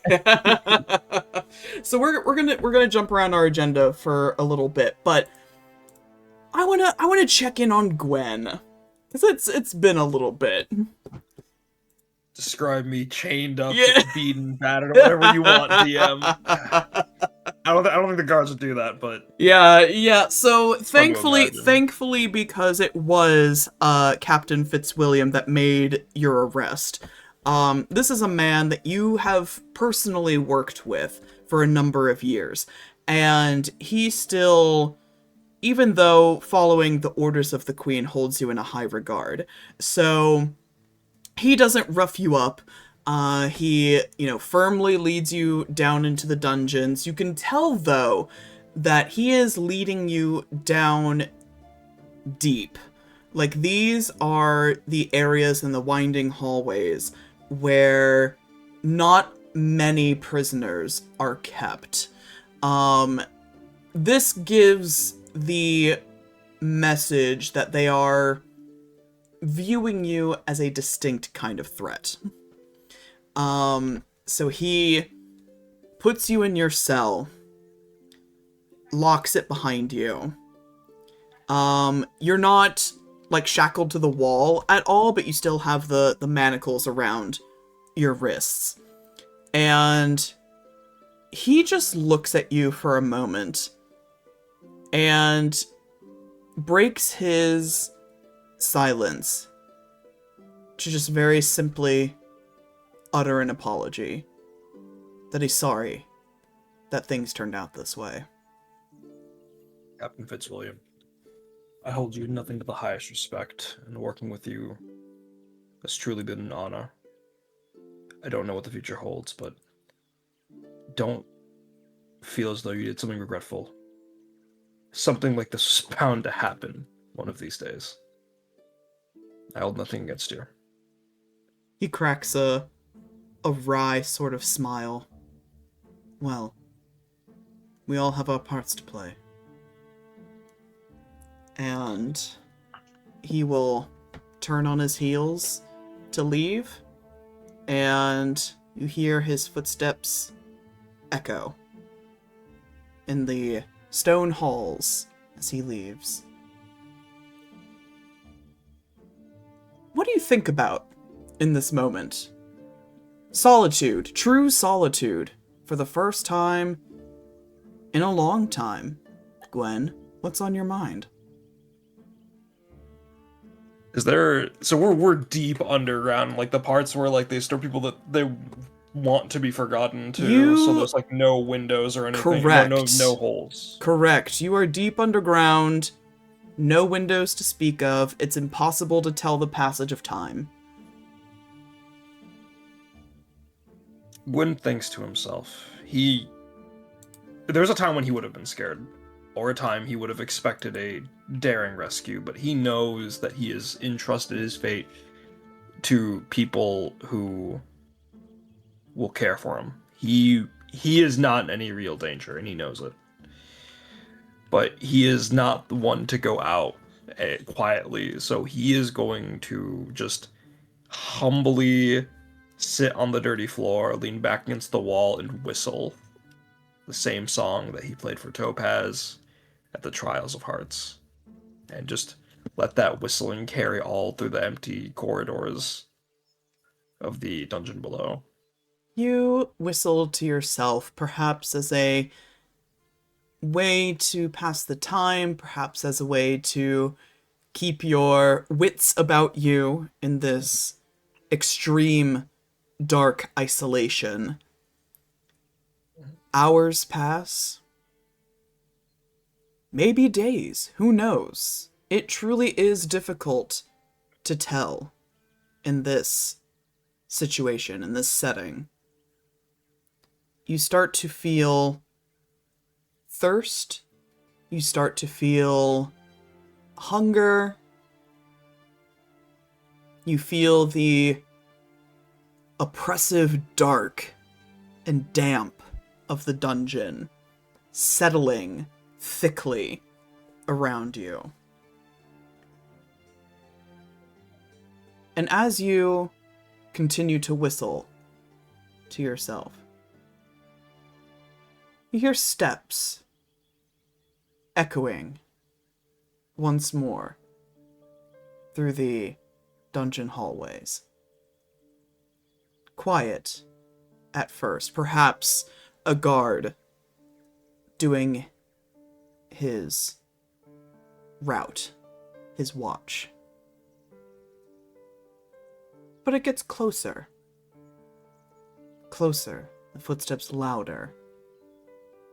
The stride sounds confident, the sort of heel-to-toe gait of a man who stands tall with pride. And turning the corner around to the bars of your cell is a tall, sinewy figure. This is a man who stands with perfect posture, hands placed comfortably behind his back. He's dressed in all black attire, floor-length robes of well-worn velvet. What used to be pristine fabric is now aged and patched up. This man has sharp, hawkish features, a pointed, aquiline nose, arched eyebrows, narrow, half-lidded eyes, and pointed ears. Shoulder-length, pin-straight, dark hair slicked back, with a prominent widow's peak hairline. There are wrinkles creasing his forehead and in the corners of his eyes. And these eyes that regard you are dark, and they seem older than his physical body appears. And he takes in the spectacle of you, shackled and upon the dirty, dingy floor. Ah, Sir Gwyn, I must admit, given your illustrious accolades, I did not expect our first meeting to be in these... He sort of gestures with his hand, vaguely. These current surroundings. How the mighty have fallen. He gives a smile, but the expression feels quite hollow. Is there a roll I can do to tell who or what this is? Yes! Give me a history roll, and I will give you advantage with it. This is a real ass person? Wait. Hold on, where is let me turn on the toggle. Sith out here thinking he's facing his evil twin. It's like, oh yeah, this is gonna be like my nightmare, my inner self, the true self. What? History and we superiority die because it's been days. That's a 21. So, with the collective investigation that has been ongoing,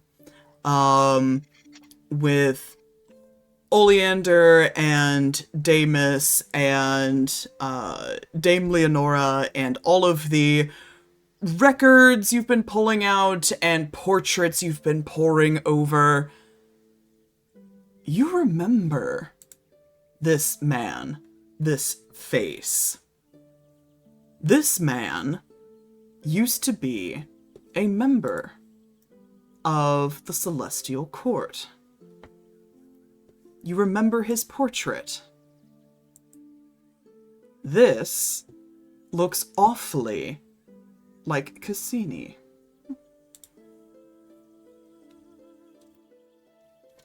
Are you... How are you here in this moment? Gracing me with your presence. You're not... out of character. He's moving free. Like, he's outside the cell, moving freely, right? He gives a crooked sort of smile. What a strange thing to ask.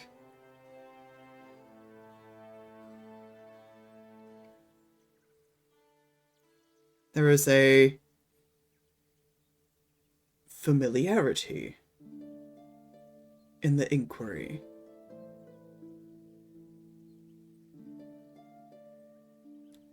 Do you know me, sir?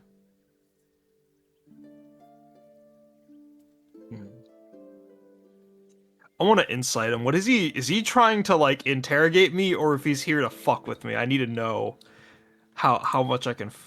Give an insight check. We're gonna roll the superiority die just to hit over 20 because this is that's him. That's the big. That's a 24. So,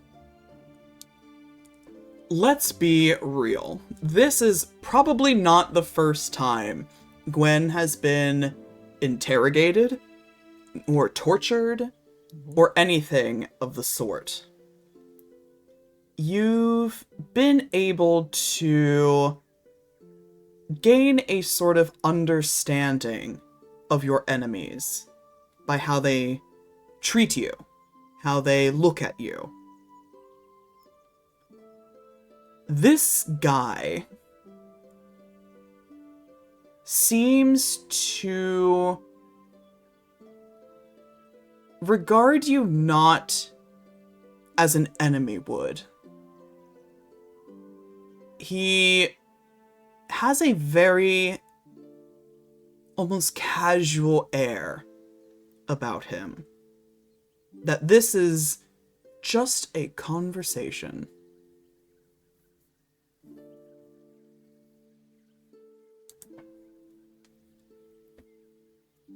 You're here, so your ears are deep within the castle walls. How much... You already know how you've piqued my interest.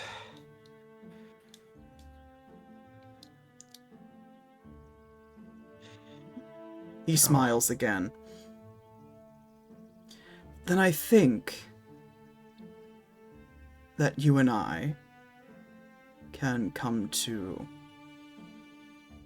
an understanding. I hear many things. I hear whispers of treachery, ambitions. But, like Icarus, you flew too close to the sun, and here you are. But But never fear. I can repair those wax wings of yours, and you will fly free from this cage once again.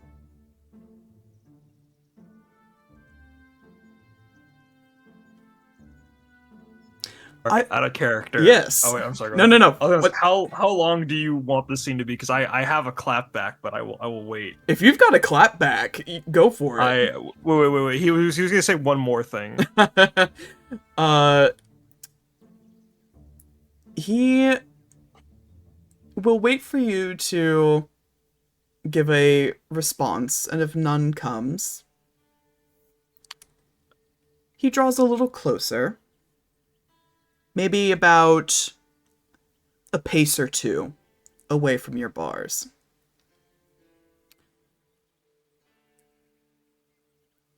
I've come to offer you a deal. Magnanimous of me, really. Considering the thing I'm asking for belongs to me already. You see, Sir Gwyn, you and your friends have something that does not belong to you.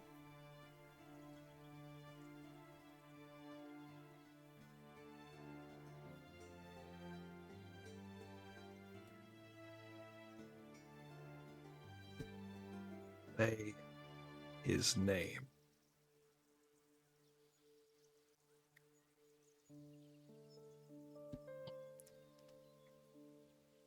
Make a persuasion check. Or intimidation. Either one. I will say persuasion. That's an 18. Not superiority in this one. I don't know if the rolls are gonna happen tonight. His smile grows.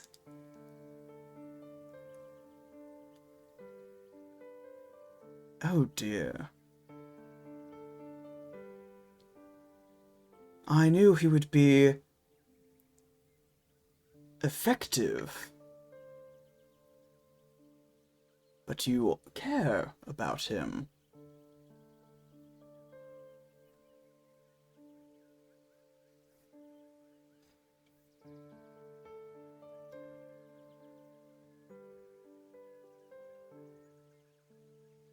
You know that I, of course, am speaking of my apprentice, of Damus.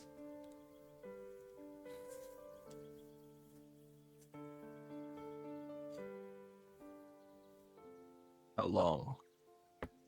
How long did you hold the boy? How long have you been... To what ends, what goals do you seek to cheat death?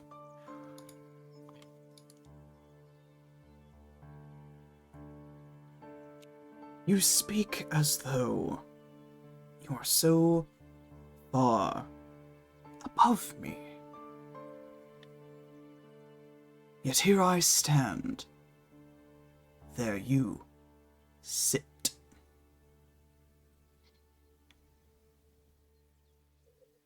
One sits to where he is accustomed to.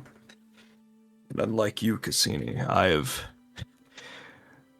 been born in the deepest, darkest reaches of our kingdom, and have risen to see its peaks. Now answer me. Sweeten your deal and answer me. Very well. I'm open to discussion. I think you'll find that, though our methods differ considerably, you and I are not so different. What is it that you want?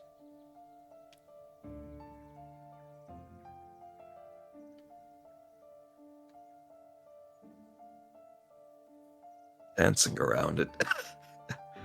Don't tell me that after all this grandstanding and planning, your goal is to just last, what, another day? Another hour? Chugging down Damus's blood like a nutritional supplement?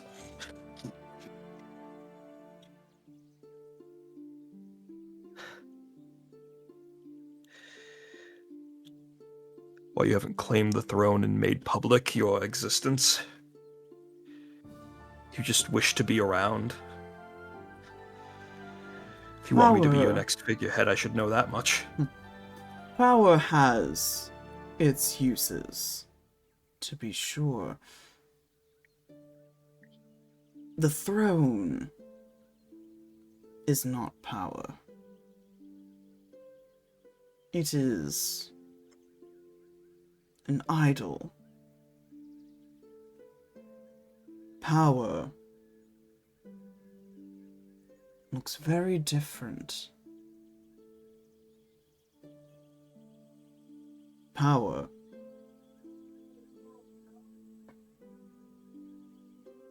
well, it is the use of others to your own ends. Something I think you understand very well.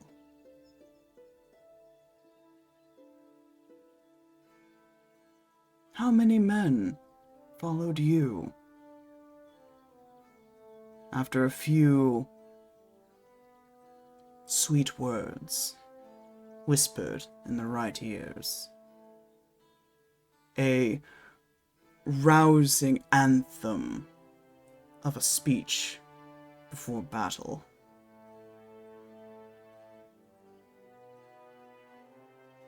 It wasn't the crown that rallied those men to their deaths. That was you.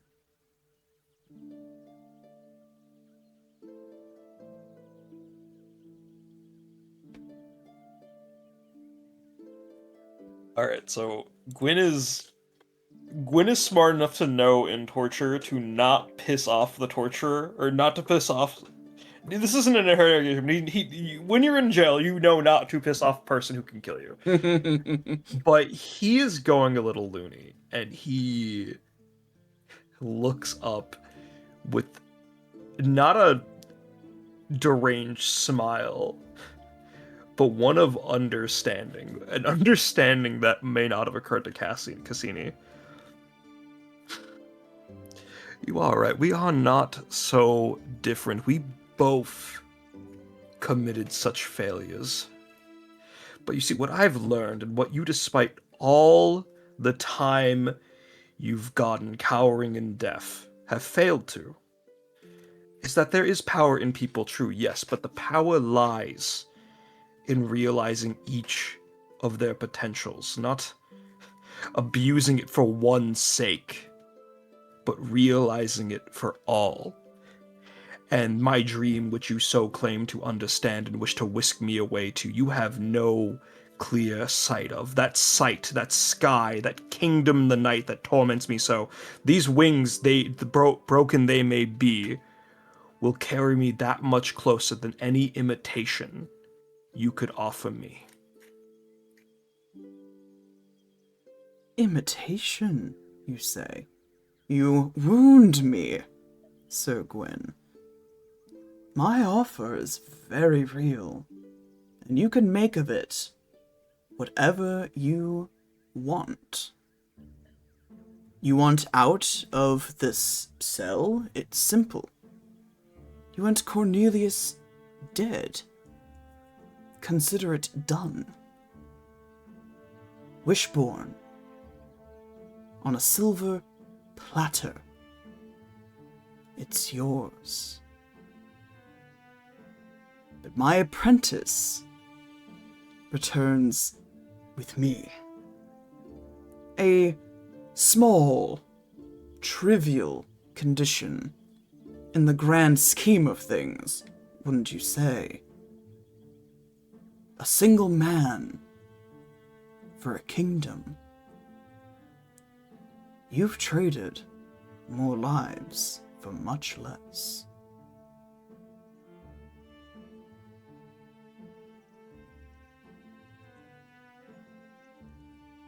If you had hoped that the time I've spent down here would have broken me, made me more pliable, I fear you have underestimated how deep lunacy may go, for instead of taking a devil's deal, I will gladly place my wish upon the stars in the night sky. So go and count however many days you have left, Cassini. I look forward to watching you bleed your own blood for once. He straightens up to his full height, and that hollow smile falls into a deep-set scowl. And you can tell this is him in his natural state. This is what he typically looks like. How very disappointing that you would let some fragile attachment get in the way of everything that you are so close to achieving. I thought you better than that. Wishing grants you nothing. It is only those of us with the means to seize our destinies that can take another step forward.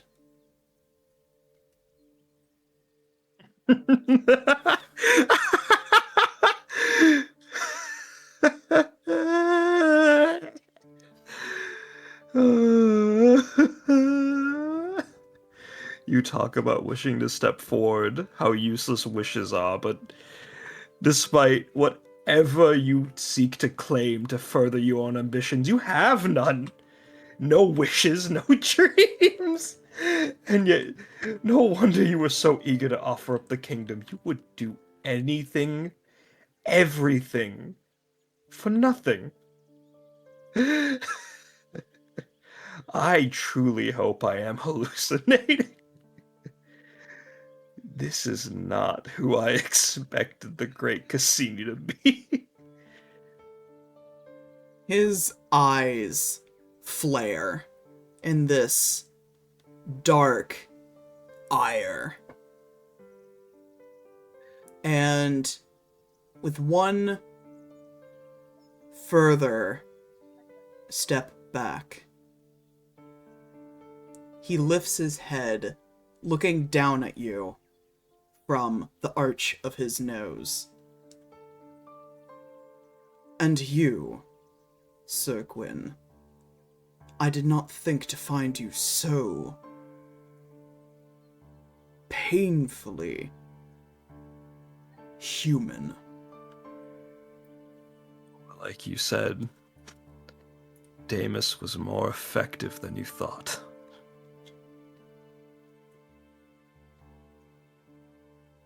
With that... Monologue token. I want to know how bad I got in this head.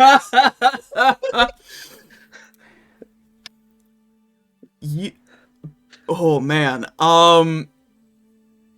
Effectively, the only thing that is going through his head now is a tampering of a growing panic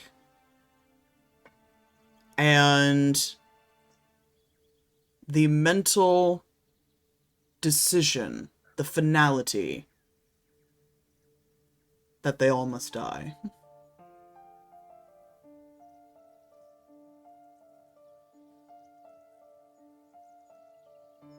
He turns on his heels and he leaves.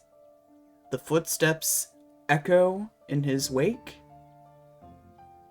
and it falls silent once more.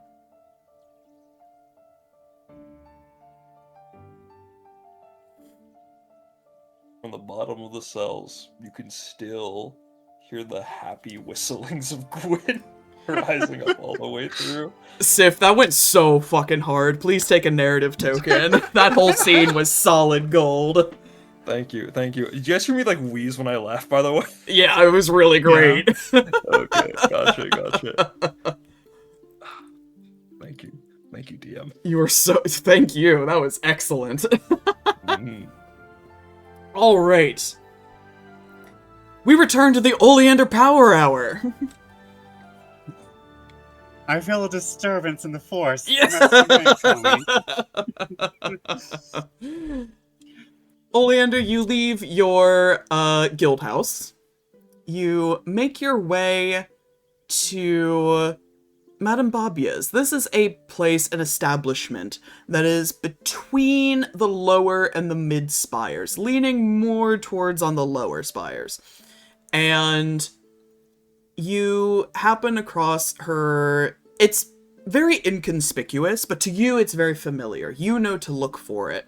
But for an average person, there's no sign on the door, announcing what this place is. There is simply a worn wooden sign hanging next to the door with just the engravings of lilac flowers on it. And that's all the sign that you need. That is the sign you know. You walk in, and this place is, for anyone who knows what this is, it's effectively a molly house, right? The front half of the establishment is just like any old tavern. It is a perfectly normal establishment. There are patrons here, people who are drinking or smoking, gambling, just chilling, having a good time. Although, granted, the clientele seems to be of a colorful, seedy collection of people. But this looks like a typical seedy bar. Nothing untoward. But as you walk in, there's a tall, stocky man working the bar, and he clocks you. You clock him. You both recognize each other. You've been here enough times. He gives you a nod towards the back door, silently signaling that it's okay for you to head on back. And I leave him his little gift too. He takes it with a deep appreciation. Your little parcel, tucks it into the pocket of his apron, goes back to wiping down a few mugs, and you pass through the heavy back door. And there's a series of labyrinthine hallways layered with different sheets of purple printed wallpaper. The air, it smells of lilac flowers and heavy incense, and as you pass by the numerous doors in the hallways, you can hear certain, shall we say, pleasurable sounds on the other side. And as you make your way down the hallway, a scantily clad young man passes by you.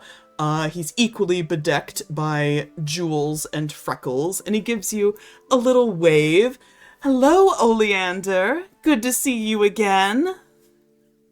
Good evening. It's nice to see you. And Oleander pulls out, I probably bought him probably some, bedazzling supplies or something. He gives a little delighted squeal and a little kiss to the knuckles of your hand, and he prances on his merry way. But as he does so, he turns around over his shoulder like he remembered something, and says, "Oh, by the way, the madame is expecting you, and it's been a good day for visits from familiar faces." And then he skips off. I don't stop him because I know that boy's probably busy. But you make your way further down the halls, you navigate your way, and at the very end of the last hallway is Madame Babya's private office. And she has a heavy wooden door engraved with all kinds of botanical flowers. And do you knock on the door, or do you just, like plague, do you just waltz in? No, what I do with plague is sibling bullshit. I respect Madame Babya. We respect the madame. Yes, you knock on the door, and you hear a little enter, as, you are given permission to walk in. Oleander gets the box of cigarettes, right, and goes ahead and opens the door. Madame Babya! You open the door, and you find a very rich environment. And I don't just mean wealth on display, although that is the case. I mean, like, it's a very dark set room, deep purples and ruby reds and, silk tapestries hanging from the walls and very dark velvet and leather furniture, very plush surroundings. And you see Madame Babya is in one of her armchairs by the fireplace. She's an older woman, but still considerably attractive. As the kids would say, you can tell she was a baddie in her younger days. Her silver hair is done up in a elaborate display of flowers and hairpins with cascading beads. She wears heavy makeup, but it's artfully applied, particularly her eye-catching crimson lipstick. She's dressed in a fitted purple gown with a kimono-style robe draped over her shoulders, and there's a cigarette holder between her gloved and bejeweled fingers. And you see, across from her, the chair is facing away from you, but you can tell there's a body in that chair. Someone's sitting there. And the person turns around the chair to look at you, the new intruder, and you see a familiar face indeed. Captain Ignatius Wilde is here. And he gives you a big, toothy grin.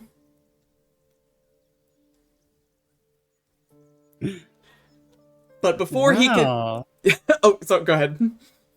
No, you continue. I was just gonna say, before Wilde can get a word in edgewise, Madame Babya rises from her seat and her arms open in a welcoming embrace, and she approaches you. Oleander, my tender little blossom, it has been too long. You've been playing in the dirt instead of paying me and my sparrows a little visit. And she approaches you, kind of gives your arms a little squeeze. You look thin. Have you been eating well? I have. I've been doing a lot recently, so no wonder I haven't gained any weight. And he gives a big smile and is like, "Okay, these are for the rest of the guys and gals." And he kind of puts the presents on the floor. Oh.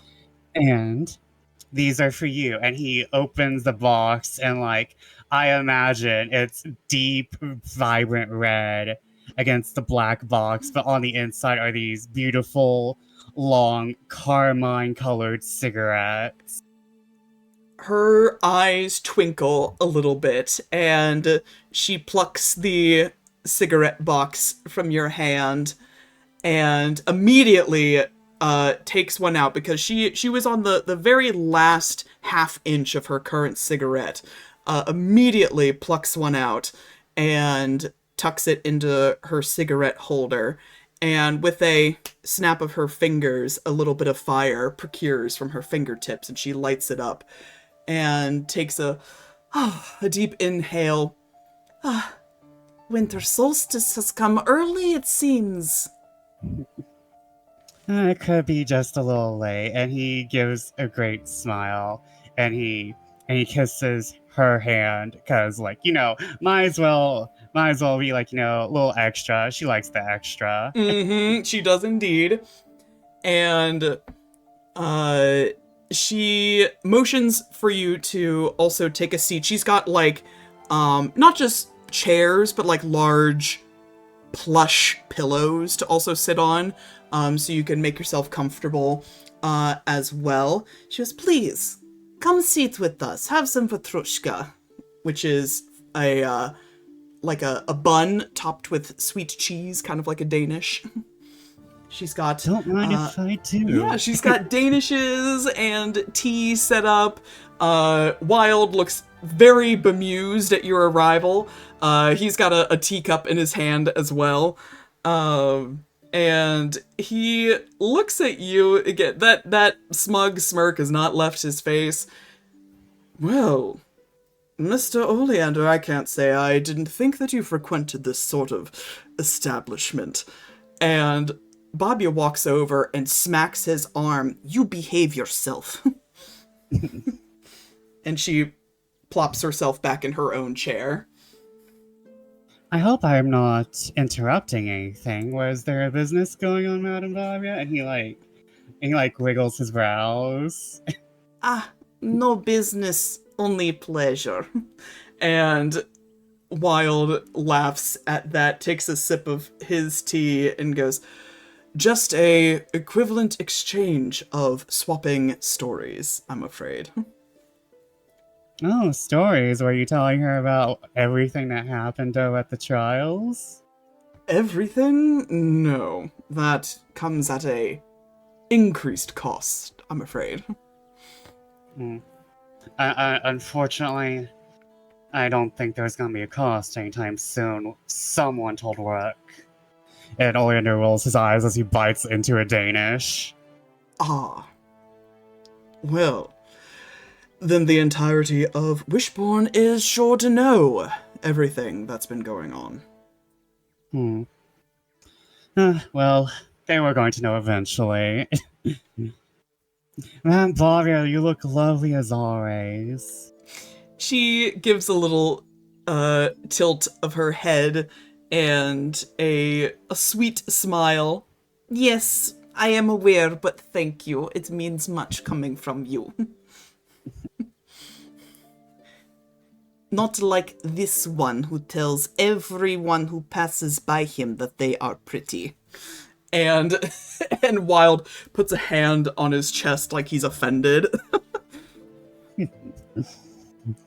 Oleander does give a little smile. Quite true, I think he said that about me. And well, you are very pretty, Oleander. Well, I think you'd be very happy to know that I've been, someone has caught my eye recently. Is that so? My little blossom found a friendly flower? Yeah. Lycus has been quite happy meeting him today. Introducing to the family? That is pretty serious. A little. And he kind of like... There's definitely like that I'm being reduced to like an embarrassed teenager kind of moment. It's still kind of happy. Wild sits back in his chair and crosses his legs, takes another sip of his tea, and just... I didn't realize that you and Mr. Damus were quite so familiar with each other. I don't think we were hiding it that well, to be honest. Certainly not, although sometimes, after parting ways, things fizzle out. But I am happy for you, Mr. Appraiser. I'm not here on business. You can call me Oleander. Oleander, then.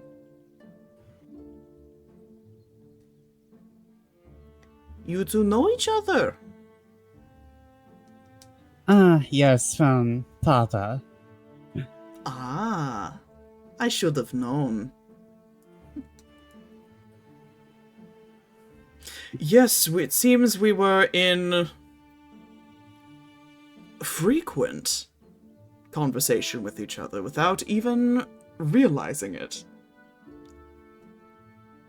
Okay, stop it. I'm sorry.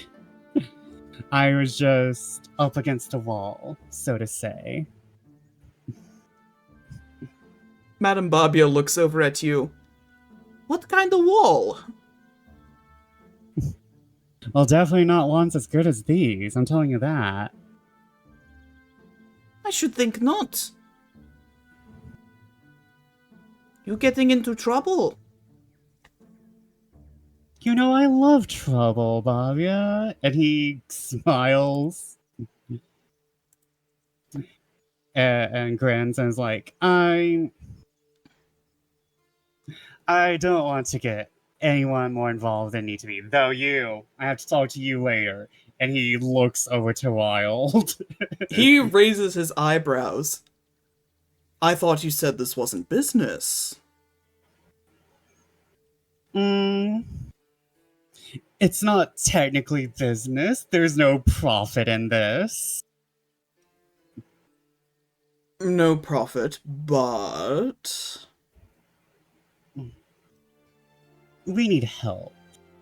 Ah. I don't mean me and Dad. I mean... There's... others involved. But I don't want to burden Madame Babia with that information. She leans over and gives your little cheek a pinch. Enough with that nonsense, boy. How many times have I helped you?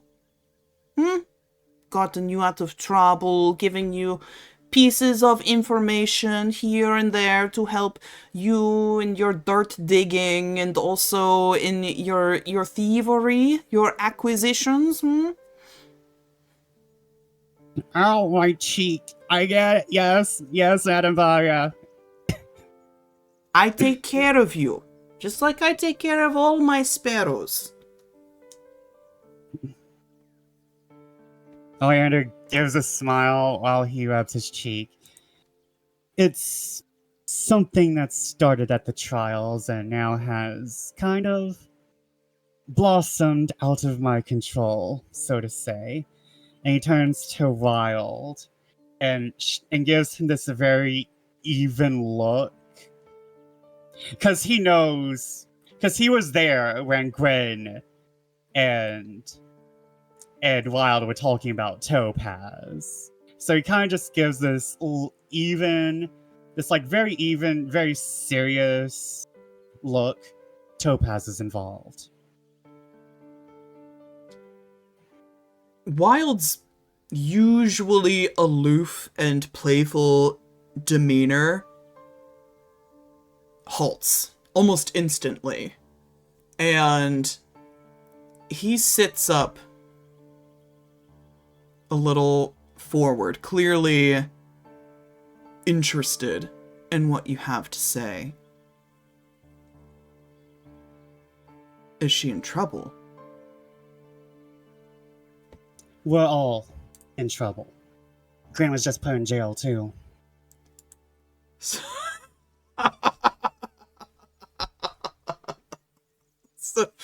Oh dear, what has he gotten himself into? Well, he mouthed off in front of the queen, that's for one thing. Oh no. Oh, it's too good. say it isn't true. It is. Oh dear, oh dear. Well, that is most problematic indeed, but I failed to see what sort of assistance I can offer in that. If Gwyn has got himself into trouble, that's hardly anything that needs remedying. We're about to do something incredibly stupid. And I'm not sure if we're going to get Gwyn out of jail or...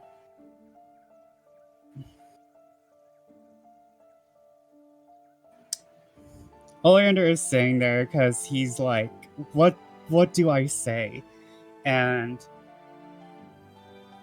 this is bigger than just the 6 people that we have. Bigger than the 7 people. It's bigger than all of us. And it's going to affect all of us. You can see he's kind of shaking because the anxiety is kind of like finally setting in, maybe. And like, Wild clocks this. He can see the trembling in your dear flanks.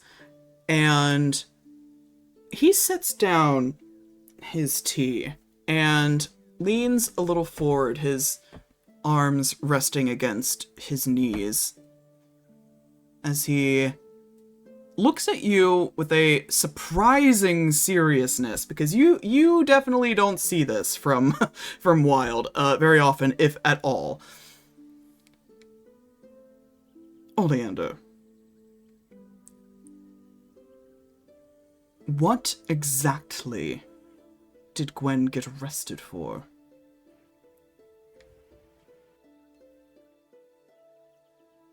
it was technically high treason. Yeah.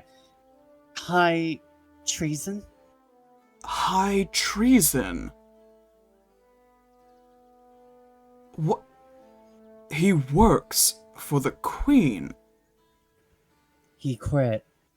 He quit? For this. For what we're doing.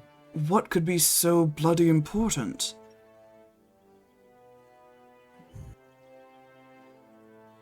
Oleander looks at Wild, then looks at Madame Babia, and is like, you know what, they're going to know in 4 days anyway, right? They sure are, one way or another.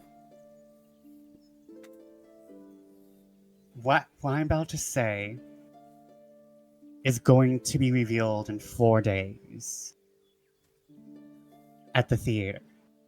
So, this cannot leave this room beforehand.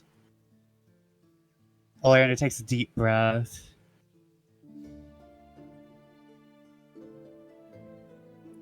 The king isn't who he is. We have actually been living under one king for three whole dynasties, 3 whole eras. King Cornelius is King Marius, is King Bastion. And the way we know this is that, as he has told us, the star, and he like turns to Madame Babia for just a sec, and Queen Isolde and King Cornelius, where they should be in the sky, they're not there. And this has led to an entire treasure trove of revelations that hasn't stopped, and we're doing our best to try and do something about it.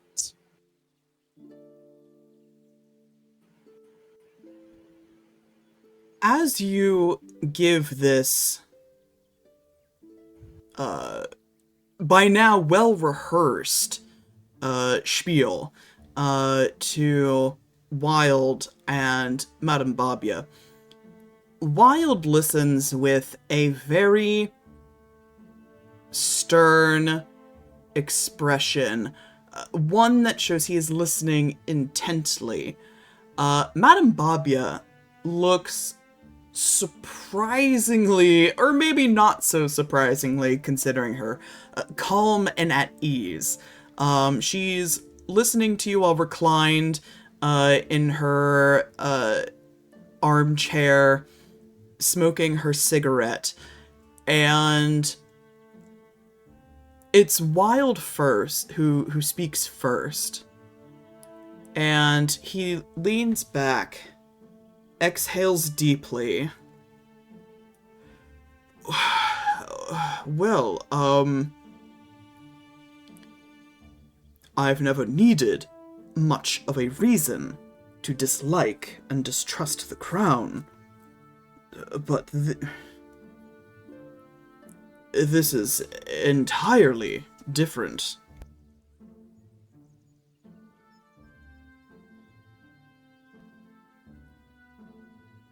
I know it's been quite a ride for me.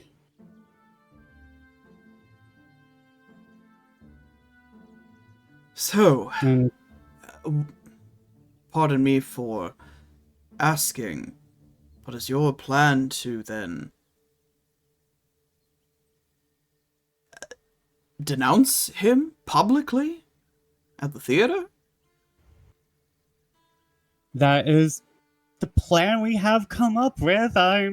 It's sounding worse and worse more I explain it, I'm realizing. No, it is interesting. I'll grant you that. I can certainly appreciate a flair for the dramatic. And Stoneheart is the one spearheading the production.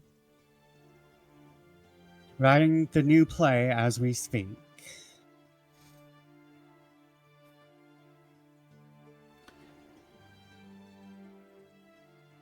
Perhaps I wasn't planning on remaining in the capital for long.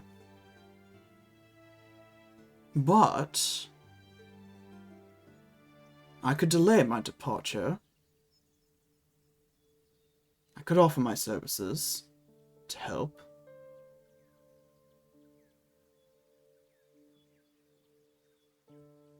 If I'm not sure what all we have planned. It's been very winged.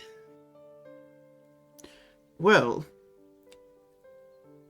pirates are nothing if not experts at the art of improvisation. However it is that you require my services, a expedited retreat, a bombastic distraction, whilst you break Gwyn from prison. Should you need to utilize myself, my ship, my crew, I could be of service. Thank you, Wild. I know my father talks a lot about his headaches, but he trusts you.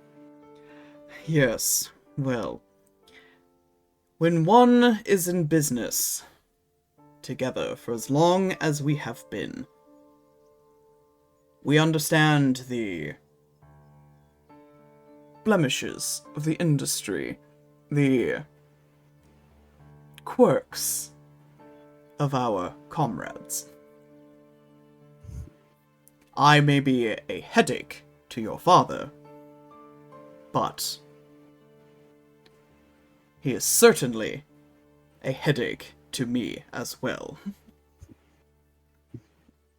Well, I also share the same headache inducing to him, I'm sure of that. especially right now. And Oleander kind of like rests his head on his hand and turns to Madame Barbia. I'm sorry for preemptively dragging you into this, Madame Barbia. She shakes her head and takes another drag of her cigarette. Oleander, this is all starting to make a strange sort of sense. You see, there's been some growing discontent amongst people here. You know as well as I do that, yes, my sparrows earn me my money, but what I truly trade in is secrets. And the secrets that people have been spewing is nothing good. People are anxious. They are growing mistrusting of the king. Things are not quite as glamorous as the crown would have us believe. And if what you say is true, then this latest piece of information makes a bit more sense. I have it on good authority. The Empress is on the move. His eyes widen. The Empress? She nods. Her agents... When was the last time she was even seen in public? Centuries? Who can say? Her agents, though, have been seen quietly flitting about the capital, though.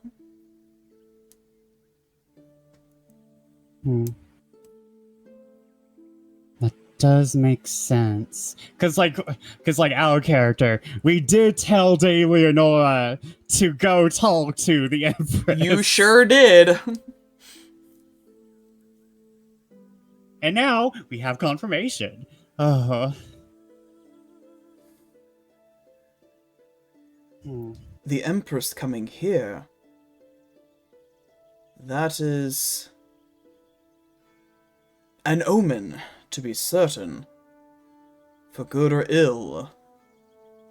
Has yet to remain to be seen. Well, hopefully he'll be on our side. And he looks up, gives a smile. Thank you, Madame Barbia. That is definitely useful. Do you want anything in return? Though I think I've given you a lot already. She curls her finger towards you, for you to lean down closer towards her. I do so. She gives you a little smooch on the cheek, and then pats your cheek. That'll be all, my blossom. As you know, you can always find safety in Snowflake, just in case any of this goes awry, I'm sure. I'm sure the underground passages will be perfect for you and your sparrows, if need be. She gives you a nod. Thank you, Oleander. But I think I can defend my own stronghold. I know you can very well. Thank you for your time, Madame Barbia. And he leans down and kisses her knuckle again. And Wild will rise from his chair, offer you a handshake. We'll be in touch. Yep. I will have Plague Always contacting you as soon as possible. Very good. He gives you a firm handshake. And no, wait, no, I won't slip him a paper. Like, we'll talk about where Topaz is later. Yeah, anything else you wish to say to either Wild or Madame Barbia at this time? Nope, I got everything covered. All right. We move on. As I scroll down my agenda. The Oleander Power Hour continues. I'm sorry, I'm doing No, my narrative no, this is good because I session. had to shuffle things around, at the spur of the moment. Oleander, you have one final appointment to keep, one with Prince Alto. I first grabbed my anemic boyfriend from my sister. Yeah, when you grab Damus, he's a little paler than you remember leaving him. He kind of totters, on his feet. But you can lead him back to the blushing peony. We'll get you a drink and a cookie. It's fine. It'll be fine. Get him a snack. Yeah, you could take it back to the blushing peony, and I believe you wish to take Luella with you. Yes. Yeah, so you can fetch Luella. Did you decide where you wished to hold this meeting? I think I am going to Luella's manse. We're going to hold it at Luella's mansion. Oh, okay. Luella, you thumbs up, okay?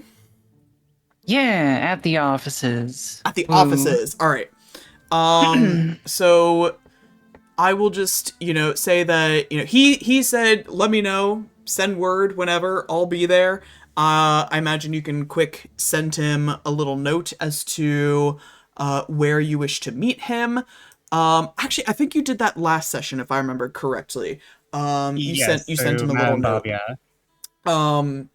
So you can arrive at Luella's offices, which are, strangely enough, largely abandoned right now. There's a few stragglers of employees who are left over from the furloughing.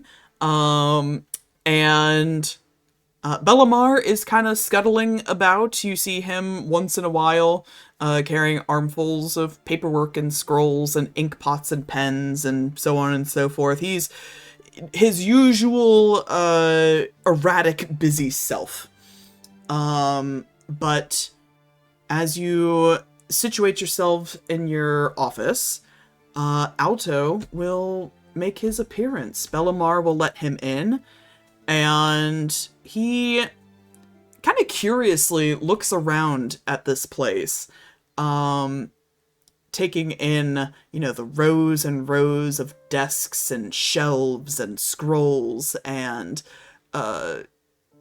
just all kinds of paperwork and things that he's just never really gotten a gander at before.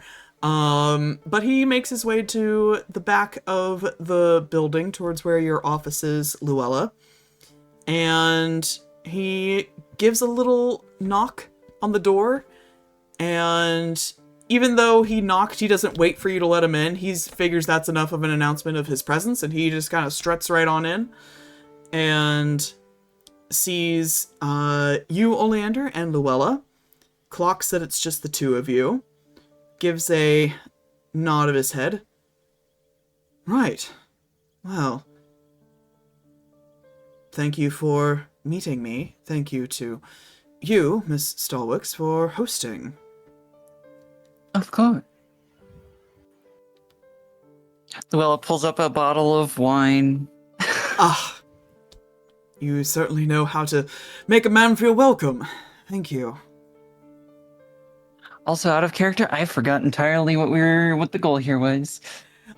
He had reached out to Oleander, saying that he wished to talk about the strange meeting in the garden and the particular artifact that Oleander had shown him, which was the crystal dagger with the royal sigil on it. Ah, okay. We're kind of, this is the down. We're calling it the Oleander Power Hour, but this is really the down spiral power hour. So Luella's gonna pour everyone a glass of wine. Alto will take his glass and plop himself in one of the office chairs. Kind of cringe a little because it's not super comfy, but he kind of wriggles a little bit to make himself as comfortable as possible. Oleander just fake sips and goes, "You have questions? We'll see if we'll have answers." I have questions and concerns, I think would be the better way to phrase it. I assume, no offense, Miss Stalwix, but I assume that you are to be trusted with everything that is mentioned in this room? Nothing shall leave this room. He nods again. That relic that you showed me back at Hololight, I must Yes. admit, I wasn't sure of its authenticity. I'm not a craftsman, I'm not a expert on the artifacts of cults and witches. It's far beyond me. And needless to say, I hoped that what you showed me was a falsehood. Understandable. I don't put that beyond you. It's a very acceptable idea, especially considering my spotted history. Though spotted might be an understatement. I'd say it's blacked out. Blacked out is hardly the descriptor I would use. People are talking of you strangely fondly these days. Fondness now doesn't erase my past history. Perhaps not, although a growing following doesn't hurt. Whatever will you do with all the attention? Well, so far no one has approached me on the street asking to worship me, so far so good. Oh, shame. There's still time, though. I'm not sure if I want to be a moon goddess. That's not my career path. Or step up from rummaging in the dirt, though, wouldn't you say? I like my dirt. I think it's what I meant for it, though. I might be approaching a different kind of dirt if this keeps on continuing, but continue.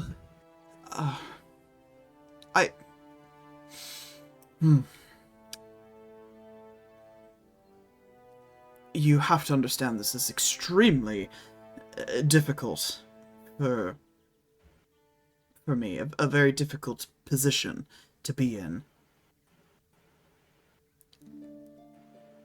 I don't think it's fake. I'm sure you already knew that, but things are... He sets his wine glass down on the desk. Things are so strange now.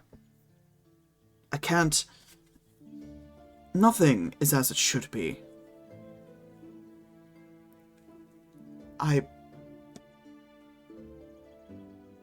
People are acting different. Adora's been behaving strangely. She's distancing herself from me. Just something she's never done before.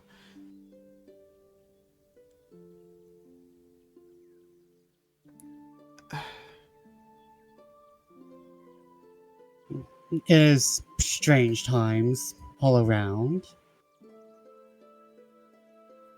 May I ask, did Alto come with his sword? He did, as a matter of fact.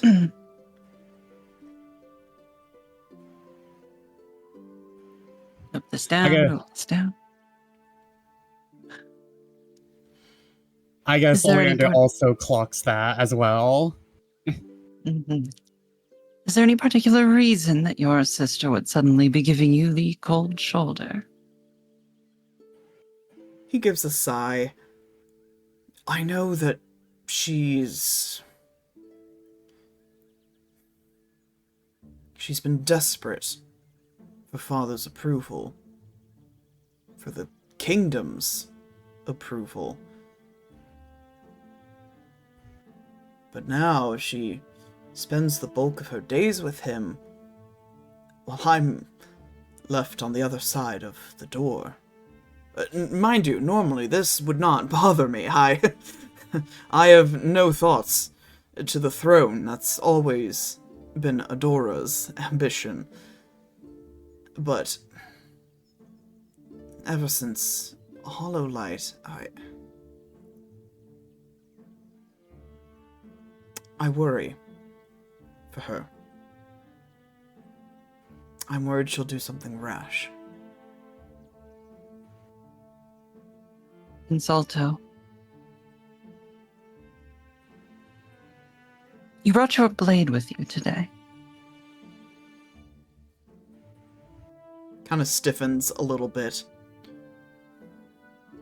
I did. Have you drawn it since Hollow Light? No.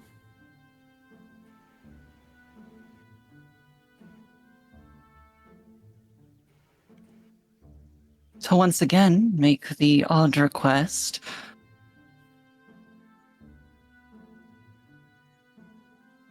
Luella kind of gestures.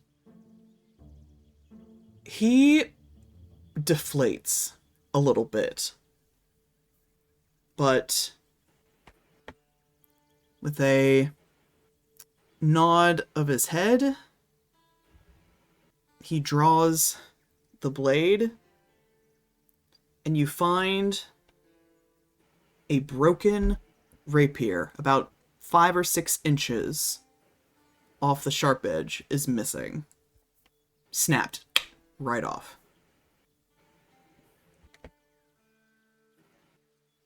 Oleander shares a look with Luella.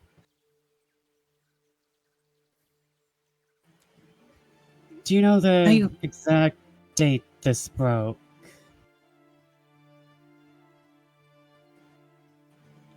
I have to imagine by this line of inquiry and your sudden curiosity about my blade, both here and at Hollow Light, you understand the significance of this blade. You treat it very highly. Which means you would never allow it to break under normal circumstances, would you? No. No, I would not.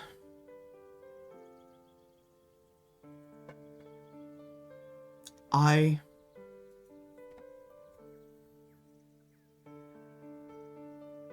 was proud, you know, to wear it. That my father chose me to wield it. The sword of his father and his father before him. I know that compared to my sister, I'm little more than the palace disappointment.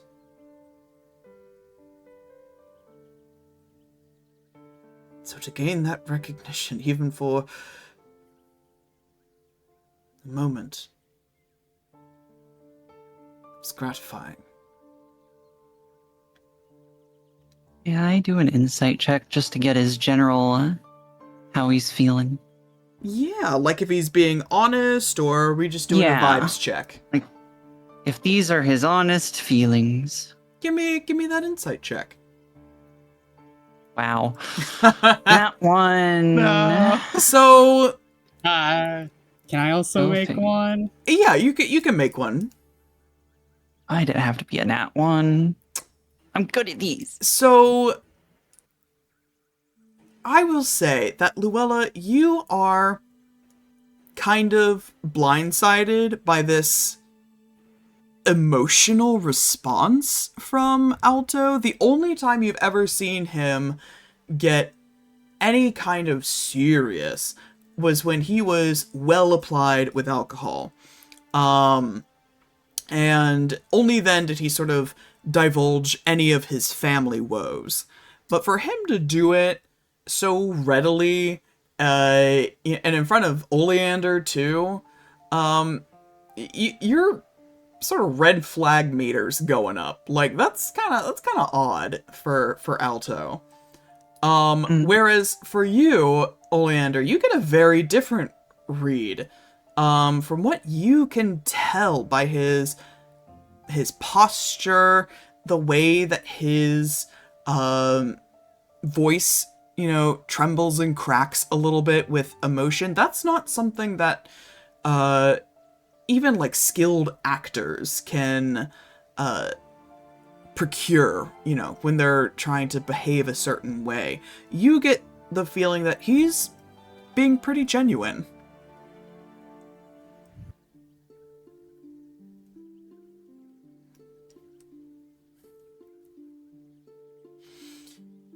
So, Prince Alto.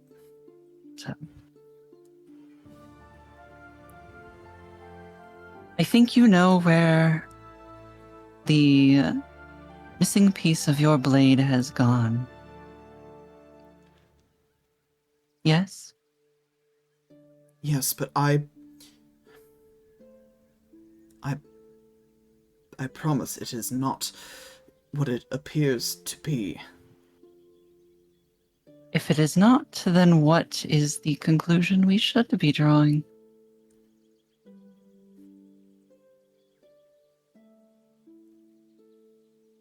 I didn't do it. Who would have access to your blade to be able to do it?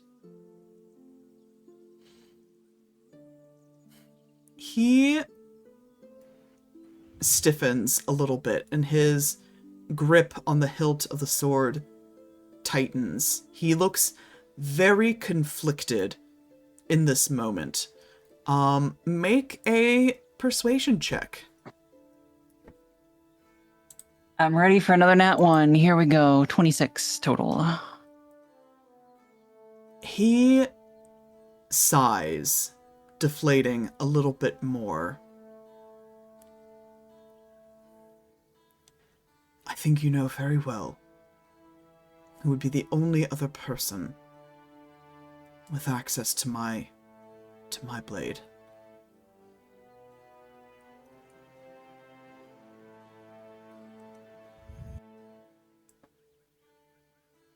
Someone who is acting strangely. Yes. I believe there were even rumors of you two arguing.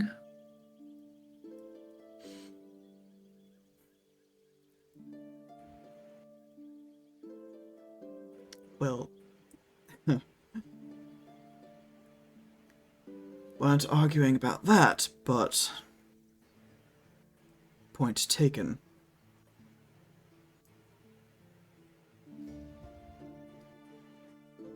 Luella's going to glance at Oleander and give a little raised eyebrow of should we say something? Should we tell him or? Oleander holds up a hand first and... May I have the sword for a moment?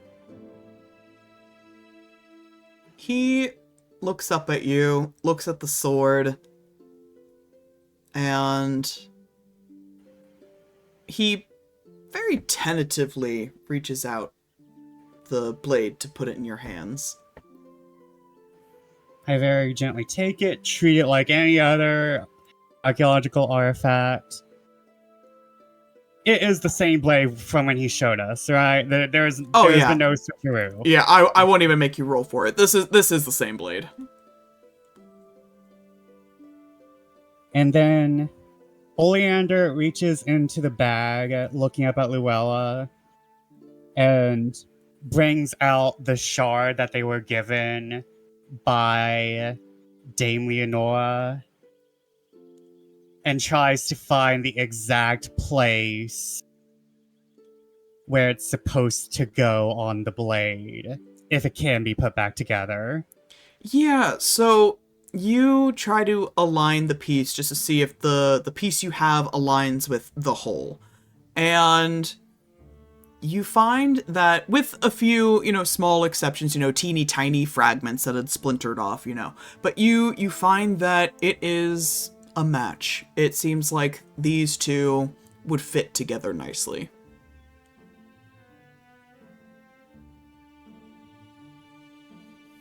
This confirms it.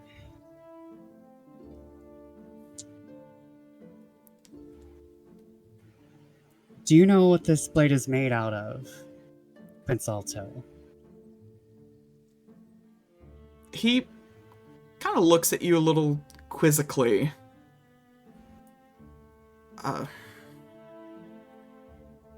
I mean, no, not exactly. I'm not a smithy, but I presume they're fine materials. He hands back the sword. Hold it up to the evening light.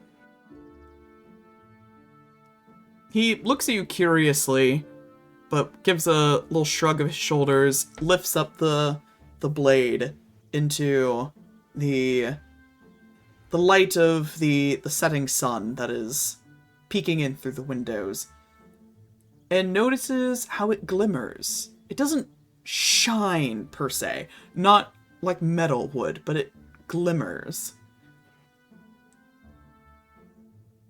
Interesting.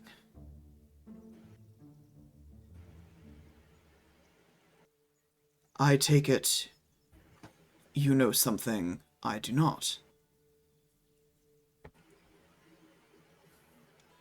Oleander looks over to Ella and kind of like is trying to get a double confirmation of if we sure, because we have been doing a lot of stupid today. Well, it's gonna take a moment.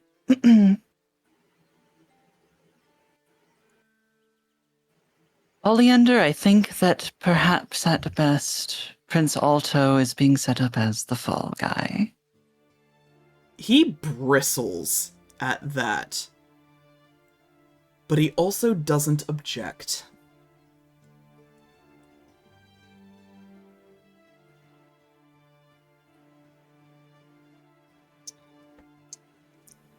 The reason why we examined your sword in the garden is to know what it was made out of. Now, I don't need to tell you I'm an expert in, Alto.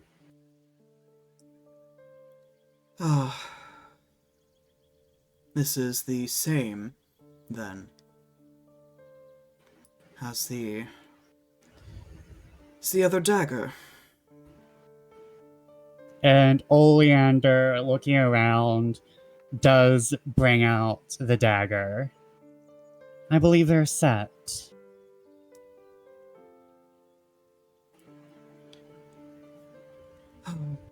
He just sighs deeply. I had hoped this is not the case.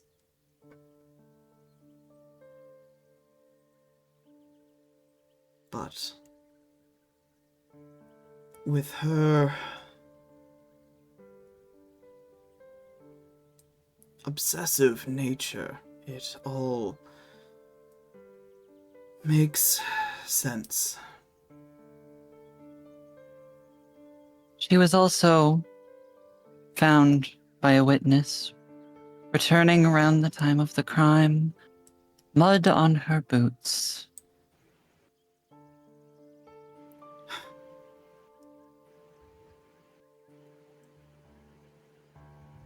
She tried to frame me.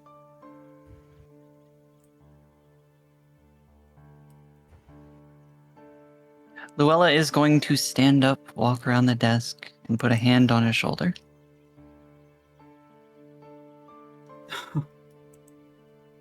After everything.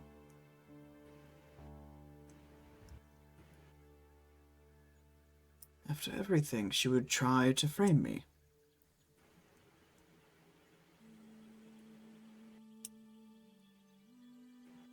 Desperation and opportunity can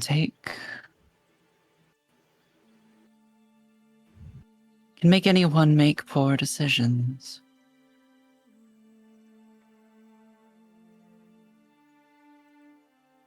Cruel decisions.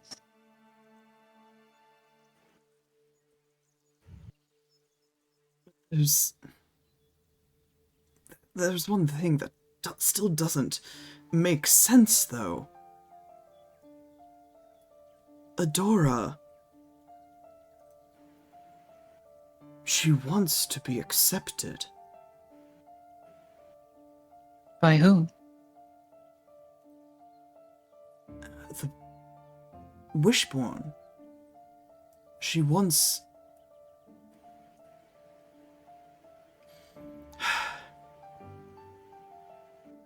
She wants to be loved by them.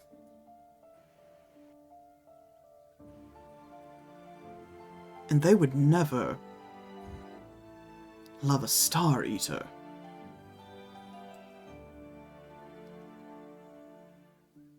Luella's gonna glance at Oleander and then kind of just steam forward. Well, unfortunately, as of current information, the people do love a Star Eater.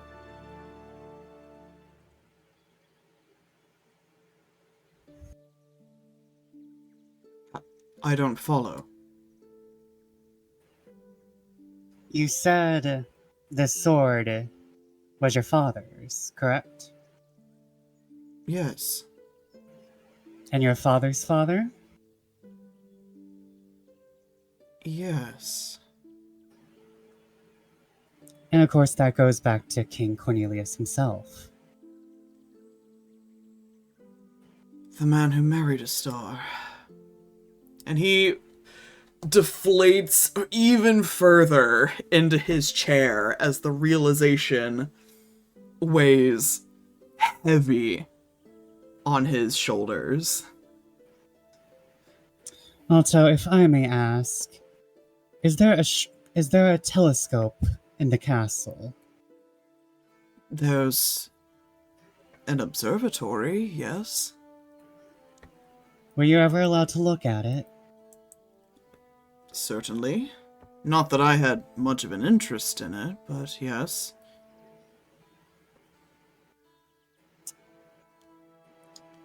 Did you ever notice 2 stars being missing? I can't say I ever thought to look or notice. Queen Isolde and King Cornelius are missing from the sky.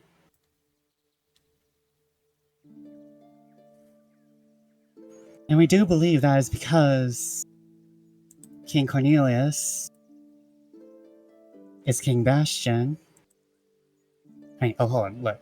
King Cornelius is King Marius, who is also King Bastion.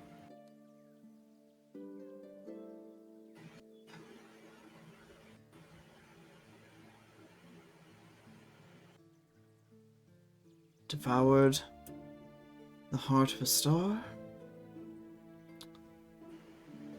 King forever.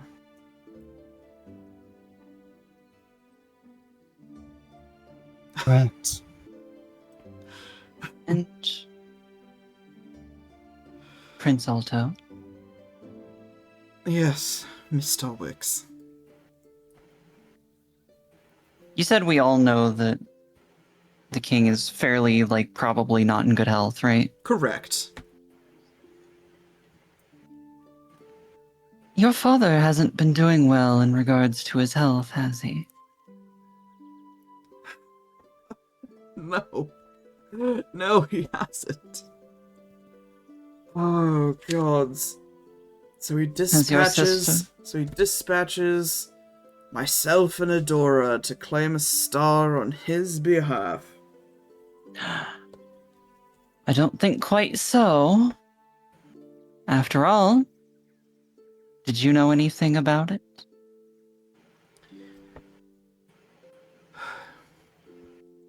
No. He just gave me the blade. Your sister was oh so desperate.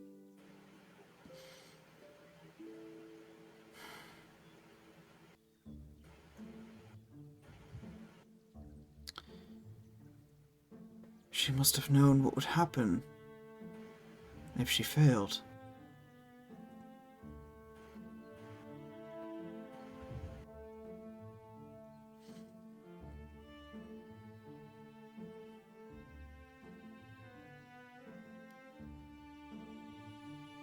Alto? Yes, Luella. We have talked to the Queen about this. She knows. She is investigating. What was her response, dare I ask? Uncertain for now. I would say that you should talk to her. Go ahead. She did seem to start up at the idea of Cyrus being in love with his soul, and her hands seemed to tremble. I think she knows more than. I think stuff is starting to line up for her as well. And I would say you should talk to her and be aware of how much danger all of you are in. And to what end? Pit family against family and watch us tear each other apart?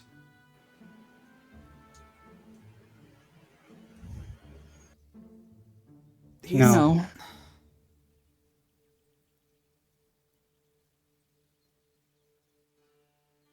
What do you expect me to do? I can't.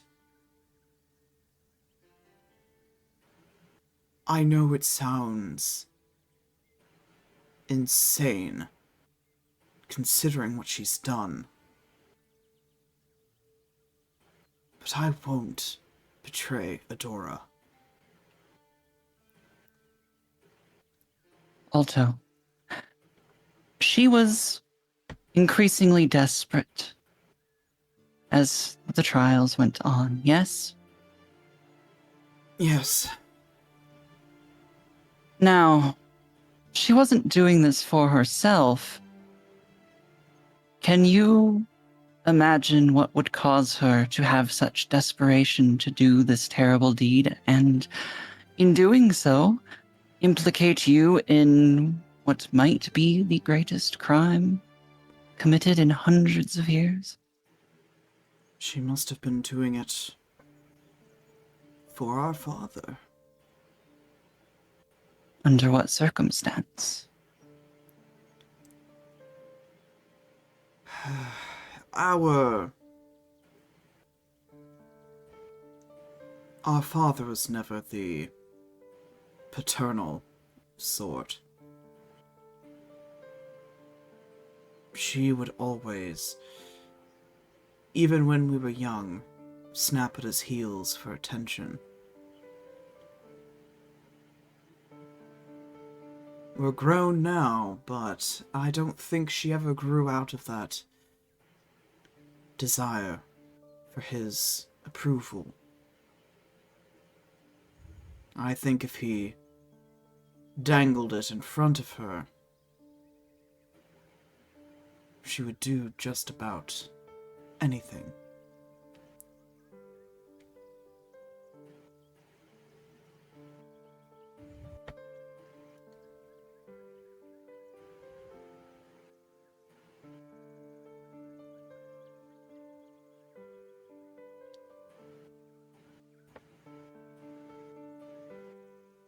ultimately,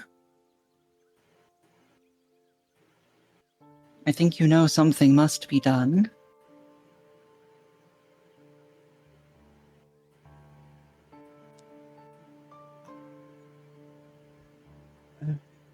And the playboy that you may be, I am sure that you have enough of a mind hidden under that drunken stupor to think of a way that both saves your sister from consequence and prevents one who has already eaten the heart of a star from attempting to do so again. As I'm sure you could guess what comes after a dying ruler regains a ticket to immortality when they have already reigned 3 lifetimes. What do you want me to do? I can't just kill my father. No.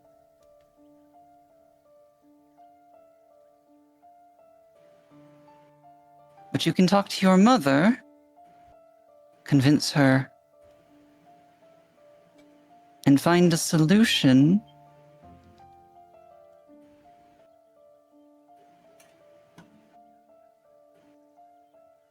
You all knew about this. I know you're not simply going to pin your hopes on me. That would be utter insanity. What are you doing? Oleander looks to Luella. Not exactly our smartest plan, but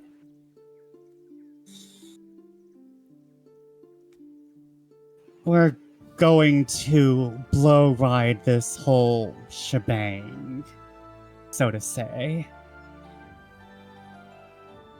I will need a mite more detail than that.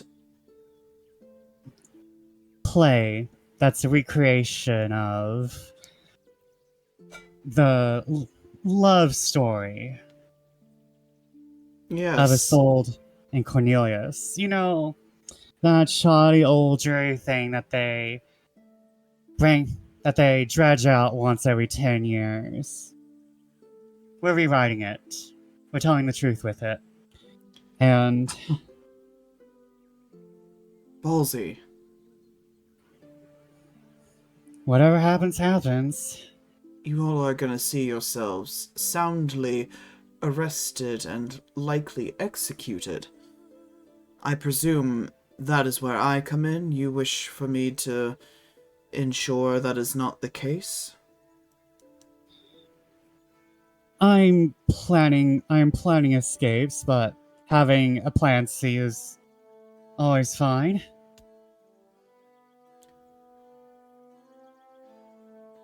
Oleander kind of looks to Luella and is like, I don't know. Oleander gives this look to Luella as like, we're wringing it so hard.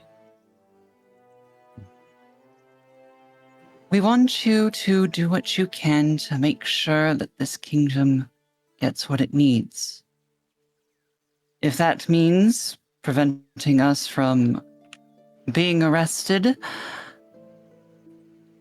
then that's what it means. But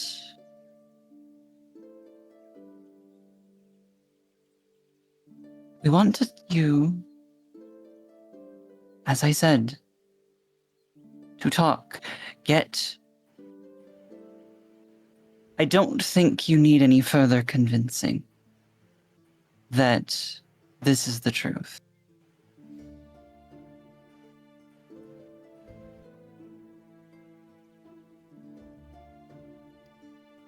I will speak to my mother. But I can make no guarantees of what follows after that.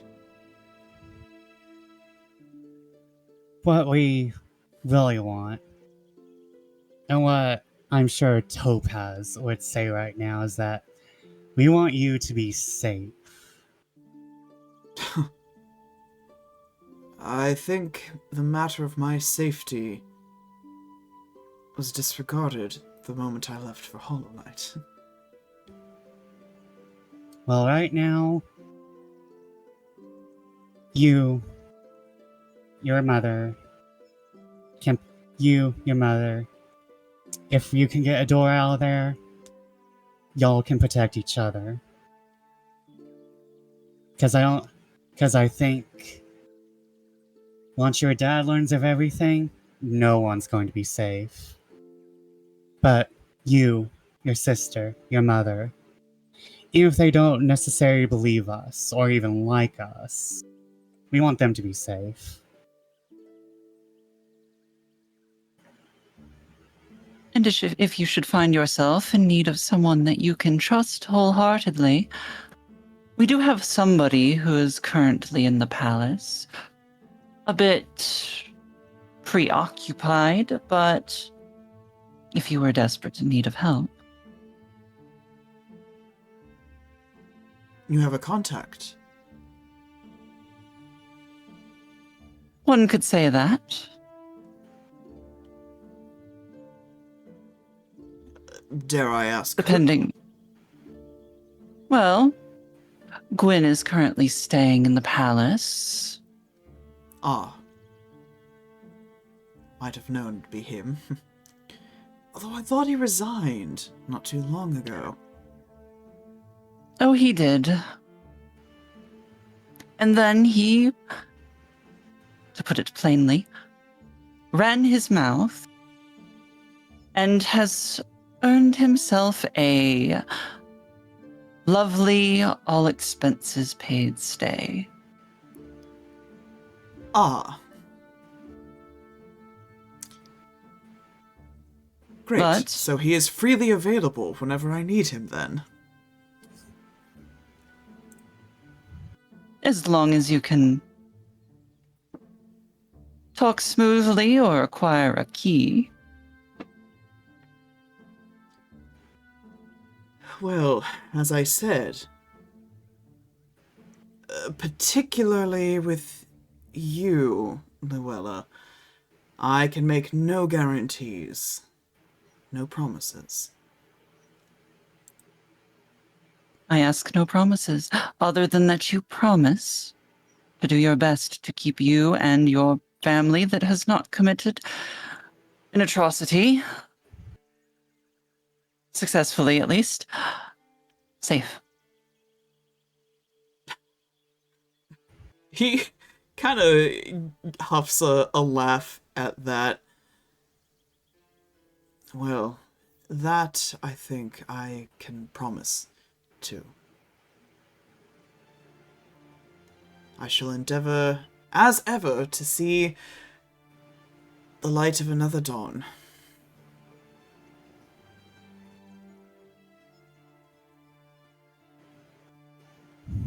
Now, if you don't mind, I'm feeling a bit exhausted from this enlightening conversation. He takes the rest of the wine in his glass, downs it in a single gulp, puts the glass back onto your desk, Luella. Luella picks up the bottle and offers it to him. He will take the bottle and just take it with him as he leaves. I think that was rather productive. Oleander just kind of like leans back. This is cycling towards destruction, I think, but we'll try and steer this ship. Oh, I've got terrible news for you, Oleander. This path was always headed for destruction. True, now is it just ours or this kingdom's?